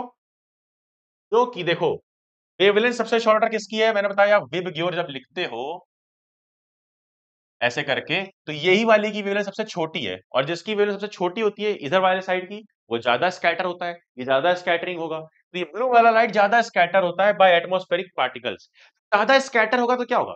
जो कलर ज्यादा स्कैटर होगा, स्कैटर मतलब फैल जाना, ज्यादा फैलेगा हमें वही दिखेगा सब तरफ, तो हमें सब तरफ ब्लू स्काई बेटा दिखता है। ठीक है, अदर फैक्टर्स क्या है? एंगल ऑफ सनलाइट भी, एंगल ऑफ सनलाइट ऊपर रहेगा डायरेक्टली हमें दिखता है भाई, और साइड में एक सिनेरियो होता है जो मैं तुम्हें इस पेज से दिखाऊंगा, इस पेज पे ध्यान से देखना। जितना भी बकवास कर रहे थे सब भूल जाओ, ये इंपॉर्टेंट है, मजेदार सा है, इंपॉर्टेंट है, आखिरी टॉपिक है, ध्यान से देख लो क्या है इसमें। देखो देखो, ये यहाँ पर खड़ी हुई है, ठीक है। अब हो क्या रहा है, जब जब ये अर्थ है हमारा, ये अर्थ है हमारा, सूरज मान लो यहाँ पर है, इस साइड सूरज होता है बेटा, इस साइड सूरज होता है अर्थ के, इस साइड सूरज होता है, इस साइड तो पूरा दिन माना जाता है, वो पूरा दिन रहेगा क्योंकि इधर पूरा दिख रहा है, ये पूरा दिन रहेगा। और ये पूरा दिन है तो इधर कैसा कलर दिखेगा स्काई का? ब्लू। कैसा दिखेगा बेटा? ब्लू, क्योंकि शॉर्टर वेवलेंथ है, ये देखो शॉर्टर वेवलेंथ है, क्या लिखा है? Blue light scatter easily in the atmosphere, इसलिए स्काई ब्लू दिखता है हमें, क्योंकि जब हमारे पास सूरज है ऊपर, ऐसे ऊपर की तरफ जैसे लड़की को दिख रहा है, बट ये जो लड़का है, ये जो लड़का है किधर तरफ खड़ा हुआ है? इस तरफ से, इसको दिन नहीं दिख रहा है, सूरज इधर है, लड़का इधर खड़ा है पृथ्वी पे, यानी इसको सनसेट दिख रहा है, सनसेट, सनसेट या सनराइज ऐसा कुछ दिख रहा है। तो यहाँ पर क्या होगा, जो शॉर्टर वेवलेंथ है मैंने बताया था विबग्योर में, ब्लू वाला, वो जल्दी फैल जाता है, तो ब्लू वाला तो जल्दी फैल गया, देखो ये स्कैटर हो गया पूरा ब्लू वाला। लेकिन जो ये रेड वाला साइड है, जो लॉन्गर वेवलेंथ है, जल्दी नहीं फैलता, जल्दी नहीं स्कैटर होता, तो ये दूर तक आकर के इसको दिख रहा है, इसलिए यहां तक, इस लड़के तक सूरज की वॉयलेट वाली साइड तो पहुंच ही नहीं पा रही, देखो विब ग्योर ऐसे बना हुआ है, सिर्फ रेड वाली साइड पहुंच रही है, इसीलिए इसको सनसेट और सनराइज हमेशा रेडिश दिखता है। ये बढ़िया सा लॉजिक तुम्हें मिल गया। ठीक है, ये तुम्हारा एग्जाम में दिया हुआ है कि सूरज जब ऊपर होता है तो लेस ब्लू स्कैटर्ड, सूरज जब ऊपर होता है लेस ब्लू स्कैटर्ड, फिर सूरज जब नियर द हॉरिजन होता है तो क्या होता है, अब ये सारा ब्लू स्कैटर्ड ऑब्वियस होता है और रेडिश दिखता है। जब ऊपर होता है तो ब्लू कलर कम स्कैटर्ड होता है, तो हमें ब्लू ब्लू दिख रहा होता है, ज्यादा नहीं फैलता। बट जब दूर है तो सारा ब्लू फैल गया, खाली रेड ही हम तक पहुंचता है, जैसे यहाँ पर सारा ब्लू ऑलरेडी फैल गया, इस लौंडे तक खाली रेड ही कलर पहुंच पाया, इसीलिए इसको सनराइज सनसेट रेड कलर का दिखता है। इसी को क्या बोलते हैं बेटा? रेली स्कैटरिंग। ठीक है, रेली स्कैटरिंग। अब देखो एप्लीकेशन रियल लाइफ में क्या क्या है स्कैटरिंग वगैरह के। रिफ्रैक्शन के, डिस्पर्जन के, स्पेक्ट्रोस्कोपी में काम आता है, ऑप्टिकल इंस्ट्रूमेंट में काम आता है जैसे बाइनोकुलर, टेलीस्कोप, कैमरा, और फाइबर ऑप्टिक्स में काम आता है जिससे टेलीकम्युनिकेशन होता है, जिससे नेटवर्क 5G स्पीड पे डेटा भागता है। अब हमें एक सवाल हमने छोड़ा था जो बेटा यहाँ पर था, क्या अब तुम इसका आंसर दे पाओगे? हाँ, क्योंकि अब मैंने पढ़ा दिया है, इसीलिए छोड़ा था कि पूछूंगा तो पढ़ा दूंगा वरना कूटूंगा भी क्या। The sky appeared dark to the passenger flying at higher altitude, जो बहुत ऊपर, मान लो ये अर्थ है, जो बहुत ऊपर उड़ रहा है यहाँ पे, उनको नीचे ना ब्लैक दिखता है पूरा, ब्लू भी नहीं। क्यों? क्यों बताया था ना, इस सनलाइट के आसपास जो भी स्कैटरिंग है वो हो जाती है ऑलरेडी, बहुत दूर नहीं दिखेगा। ऊपर क्या होता है ना बेटा, एटमॉस्फेयर ही नहीं प्रेजेंट है, बहुत ऊपर उड़ोगे एटमॉस्फेयर ही नहीं है, जो स्कैटरिंग है वो कब हो पाती है? बोलो बोलो बोलो, कब हो पाती है? जब फाइन डस्ट पार्टिकल हो, थोड़ा मॉइस्चर हो, कुछ हो, ताकि उसमें वो टकरा करके क्या कर सके, टकरा करके स्कैटरिंग कर सके। क्यों? क्योंकि यहां पर देखो, जब तुमने यहां पर देखा ये वाली चीज, तो इसमें क्या दिखा तुम्हें? इस वाले में जो हमने ये डायग्राम देखा था बेटा, इसमें तुम्हें क्या दिखाया गया था बताओ? अब मुझे जरा तुम्हें पीटना पड़ जाएगा अगर तुमने ये नहीं बताया। इसमें तुम्हें क्या दिखा था कि ये एक सॉल्यूशन था, इसके अंदर कोई पार्टिकल नहीं था, ये ऑलरेडी मिला हुआ था, चीनी पानी का घोल। तो इसमें लाइट देखो नहीं दिख रही है, इसमें नो नहीं दिख रही है। इसमें जहां वाटर और मिल्क है, जहां छोटा छोटा ऑलरेडी ऐसे पार्टिकल पड़ा हुआ है ना, आपस में मिला नहीं है, यह भी है पड़ा हुआ है इसमें, तो यहां पर लाइट दिखती है। वही मैं बोल रहा हूं कि स्कैटरिंग के लिए लाइट को, दिखने के लिए लाइट को, एक एटमॉस्फेयर में कुछ कुछ चीजें चाहिए। बट बहुत जो ऊपर पहुंच जाता है, जो बहुत हायर एल्टीट्यूड पे फ्लाई करता है, उसको तो बेटा कुछ भी नहीं दिखता है ना। जो बहुत हायर एल्टीट्यूड पे फ्लाई करता है उसको कुछ नहीं दिखता, क्योंकि वहां एटमॉस्फेयर ही नहीं होता है। फिर डेंजर सिग्नल और red in colour, danger signal जो है वो रेड कलर का क्यों होता है बताओ? होता है क्योंकि मैंने बताया विब ग्योर में बेटा, बेटा बेटा बेटा, रेड कलर की वेवलेंथ ज्यादा है, वेवलेंथ ज्यादा है, मैं पीट दूंगा बेटा, रेड कलर की वेवलेंथ ज्यादा है ना, तो ये क्या करेगा, ये कम स्कैटर होगा, और वॉयलेट का वेवलेंथ कम है तो ये ज्यादा स्कैटर होगा। तो रेड कलर का इमरजेंसी लाइट हो गया तुम्हारा, सिग्नल पे स्टॉप वाला सिग्नल रेड क्यों होता है? ताकि ये स्कैटरिंग ना करे, ये फैले ना इधर उधर, बल्कि दूर तक लोगों को दिखे। जैसे सनराइज सनसेट में दूर तक दिख रहा है रेड कलर, वैसे ही दूर तक दिखे, इसलिए इसको रेड कलर का रखते हैं। और what is a rainbow? We see a rainbow in the sky only after rainfall, सिर्फ रेनफॉल के बाद ही क्यों देख पाते हैं? क्योंकि जो वाटर ड्रॉपलेट्स होते हैं वो कैसा काम करते हैं, प्रिज्म के तरीके या छोटे छोटे लेंसेज के तरीके काम करते हैं, इस तरीके से प्रिज्म के तरीके काम करते हैं, जिस वजह से डिस्पर्जन वगैरह होता है और रेनबो बनता है। ये रहे पूरे के पूरे आंसर। ठीक है, ठीक है, ठीक है, ठीक है, ठीक है, चलो, ये तुम्हें पूरे आंसर मिल गए। और इस प्यारे से सनसेट और सनराइज को देखते देखते हमने कर दिया हमारा चैप्टर खत्म, जिसका नाम था human I and the colourful world. बहुत लॉजिकल चैप्टर था बेटा, कुछ नहीं, क्या करना है वही टेक्निक जो अक्षय भैया ने बताई, पेज लो और एक्टिवली रिकॉल करो। क्या पढ़ा था हमने अभी लास्ट टॉपिक? स्कैटरिंग। स्कैटरिंग कब होती है? जब एटमॉस्फेयर में कुछ छोटे छोटे पार्टिकल पड़े हों। जब चीनी पानी का घोल मिलाया तब तो नहीं हुआ स्कैटरिंग, क्योंकि वो मिल गया था। बट बालू मिट्टी मिला दो या कुछ और मिला दो, जहां पर दिखे छोटे छोटे से पार्टिकल, उसमें मिले ना हो, स्कैटरिंग होती है ना। यही लॉजिक है स्कैटरिंग के पीछे कि छोटे छोटे पार्टिकल होने चाहिए, इसीलिए टिंडल इफेक्ट में आता है फॉरेस्ट में। फॉरेस्ट में क्योंकि थोड़ा थोड़ा मॉइस्चर है, कुछ चीजें पड़ी हुई हैं, उसी तरीके से डस्ट पार्टिकल कहीं पड़े हैं तो उससे हो पाता है। तो स्कैटरिंग हमने समझी अच्छे से, एक बार रिवाइंड करोगे लेक्चर और अच्छे से समझ में आएगा। एक प्रॉपर फ्री वर्कशीट दूंगा प्रॉपर क्वेश्चंस की, जा करके पढ़लेअक्षर.com से या पढ़लेअक्षर ऐप से ले लेना, और 99 पेजेस ई बुक भी ले लेना फटाफट से जाके, ताकि सिर्फ कम से कम पेज में पूरा सिलेबस रिवाइज कर पाओ। लिंक मैंने डिस्क्रिप्शन में डाल दी है। तो करना क्या है, नोटिफिकेशन दबा दे, आने वाली वीडियोस में सुनाओ, एंड देन जाना जा भले